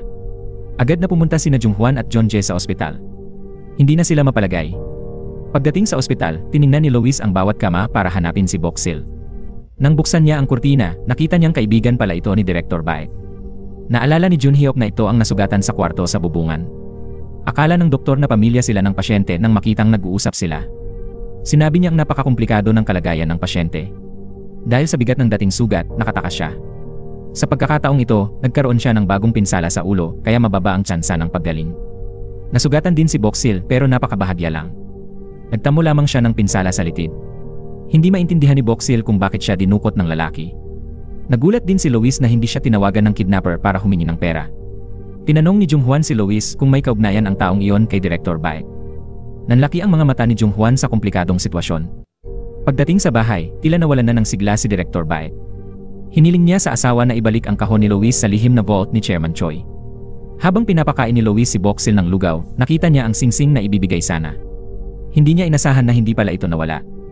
Inamin din niya kay Luis na mahal niya ito. Ang mga sinabi ni Boxil ay lubos na nagpasaya kay Luis. Sa pulis, sinabi ni Junhyuk kay Jungwon na ang nasa ospital ay isang upahang mamamatay tao. Wala siyang papeles at kinilalang iligal na imigrante, ngunit ang pagiging kababayan ni Director Baek ay isang kapansin-pansing detalye. Biglang naalala ni Jungwon ang unang araw na nakilala niya si Luis. Nataranta si Director Baek at tumakbo para tanungin siya tungkol sa lalaking mukhang pulubi. Siyempre, noon, hindi alam ni Jungwon kung sino si Luis. Ang ekspresyon ni Director Baek noon ay tila alam niyang buhay si Luis, pero bakit niya ito itinago? Talagang naging curious si Jungwon. Nagsisisi rin si Director Baek sa kanyang mga ginawa sa panahong ito. Hindi niya talaga gustong patayin si Luis. Gusto lang niyang magdulot ng maliit na aksidente para ma-ospital si Luis ng ilang araw. Hindi niya inakala na aabot sa ganito kalala ang sitwasyon. Huli na para magsisi siya ngayon. Dahil nag-aalala si Luis kay Boxil, tinawagan niya si Junhyuk para bantayan ang kidnapper. Tumawa si Junhyuk at sinabing ito ang kanyang misyon. Habang nagdadala ng gata si Butler Kim, hiningi ni Luis na siya ay magmaneho. Ngumiti si Butler Kim, ngunit malamang hindi ito posible. Nang bumalik sa Korea, minsan lang siya nagmaneho at nagdulot ng trahedya. Mula ngayon, tiyak na hindi na siya pababayaan ni Pangulong Choi. Biglang naalala ni Luis ang araw na yon. Si Director Baek pala ang nagbigay ng susi, hindi siya ang kumuha nito. Nang marinig ito, lubhang nagulat si Butler Kim. Sa totoo lang, marami rin siyang duda kay Director Baek. Pinakuha ni Director Baek ang relo ni Luis at ninakaw ang ngipin. Ngunit si Director Baek ang nagbalik kay Luis, kaya pinili niyang magtiwala. Napansin ni Luis na nagulat din si Director Baek nang sabihing naalala niya. Pumunta si Luis sa bahay ni Director Baek para makita siya. Nang makita si Luis, di na siya nagulat dahil balak din niyang makipagkita bukas. Sa harap ni Luis, lumuhod si Director Baek at humingi ng tawad sa lahat. Mula nang pumanaw ang ama ni Luis, nagsikap si Director Baek para sa kumpanya. Tinuring ni Director Baek si Pangulong Choi bilang ina pero gusto nitong ibigay lahat kay Luis. Dahil dito, nasaktan at nag-isip ng hindi tama si Director Baek. Gusto lang niyang gumawa ng aksidente para takutin ang Pangulo at ibalik si Luis sa France. Sa harap ng pagdurusa ni Director Baek, natahimik si Luis. Tinulungan ni Luis si Director Baek tumayo at nagpasalamat sa pag-aalaga sa lola niya. Ang malasakit ni Director Baek sa lola at kumpanya ay sapat na para patawarin siya ni Luis. Ngunit naging komplikado na ang sitwasyon ngayon. Marami nang naghihinala kay Director Baek at maaaring matuklasan ang totoo. Alam na ito ni Director Baek kaya tinawagan niya ang abogado para umamin sa lahat. Ibabalik din niya kay Luis ang shares na bigay ni Chairman Choi. Nangako si Luis na itatago ito at di sasabihin sa lola niya. Hiniling din ni Director Baek na alagaan ang pamilya niya habang wala. Sinisi ng tauhan ang lahat kay Director Baek. Sabi niya, pinakidnap daw ni Director Baek si Bokshil. Pero hindi naman yun nangyari talaga. Walang patunay na nagsasabi siya ng totoo sa sitwasyon. Nakita ni na Luis at Jungwon ang laging kumukunan ng litrato ng tindahan at ni Mrs. Shin. Nakita sa video ang tauhan sa tindahan at pagdala ni Director Baek ng pera. Ito'y patunay na di nagsinungaling si Director Baek kay Luis. Wala nang maitanggi pa ang tauhan. Inamin niyang ninakaw ng babae ang perang bigay ni Director Baek. Sumakit ulo ni Joon Hyuk, pinahahanap siya pero matigas at di umamin. Habang malakas niyang sinasabi na iligal siyang ikinulong ni Joon Hyuk, dumating sina Bokshil at Luis. Agad nakilala ni Bokshil na ang babaeng ito ang nagnakaw ng kanyang bag nang makita ng babae si Bokshil. Naalala niya ito at medyo nahiya. Matapos mag-usap, pumayag siyang ibalik ang ninakaw na pera. May cellphone din sa bag na sinasabing pag-aari ng tauhan. Binuksan ni Joon Hyuk ang recording file. Ito ang boses ni Director Baek at ng kanyang tauhan. Hiniling ni Director Baek na gasgasan lang si Luis. Sapat na iyon para ipadala agad ni Chairman Choi si Luis pabalik ng France. Dahil dito, maaaring mas magaan ang parusa kay Director Baek. Bago siya dalhin, nagpasalamat si Director Baek kay Bokshil. Malaki ang utang na loob niya kina Bokshil at Luis. Samantala, umupo ang asawa ni Director Baek at binasa ang sulat niya. Pinasalamatan niya ito sa lahat ng bagay. Umaasa siyang mabubuhay ng maayos ang mag-ina kahit wala siya. Kinabukasan, bumalik sina Luis at Manager Kim sa Busan para hanapin ang kahon ng kayamanan. Pagbalik nila, ipinakita ni Butler Kim kay Pangulong Choi ang video ng kanyang anak at manugang. Kahit wala na sila sa mundong ito, buhay pa rin ang mga alaala nila sa kanya. Higit sa lahat, iniwan nila sa kanya ang isang apo na lubos na nagmamahal sa kanya. Ginamit ni Luis ang buong unang sweldo para bilhan siya ng magandang bakya. Napakaswerte ni Pangulong Choi na kasama niya si Luis sa buhay. Kinabukasan, di niya nakitang bumaba para mag-almusal, kaya umakyat si Luis para gisingin siya. Subalit, mapayapa na siyang pumanaw. Napaiyak si Luis sa matinding sakit. Sa tabi ng puntod, inilagay niya ang magandang pulang sapatos na binili para sa kanya. Ang imahe ng kanyang mabait at mapagmahal na lola ay buhay pa rin sa isip ni Luis. Wala na siya, pero parang nararamdaman pa rin ni Luis na kasama niya ito sa bahay. Isang araw, nabuntis si Assistant Hayao, kaya may bagong buhay na darating sa mundo. Mas magiging mainit ang bahay na ito dahil sa sanggol. Tumanggi si Bokshil na lumipat sa bahay ni Luis. Nakatira pa rin siya kasama ang kapatid sa ate. Madalas pumunta si Luis at nag-enjoy sila sa pagkain. Habang kumakain, may tawag si Luis mula kay Assistant Hayao. Masayang sinabi niya may espesyal na regalo, isang videotape. Nang magretiro si Director Baek, si Jungwon ang pumalit. Kitang-kita na naging mas gwapo at maayos si Jungwon. Sa pamumuno ni Luis, komportable at kinikilala ang lahat. Kahit galit kay Luis, tinago ni Jungwon ang evaluation niya. Napakahusay ni Bokshil sa kanyang bagong trabaho.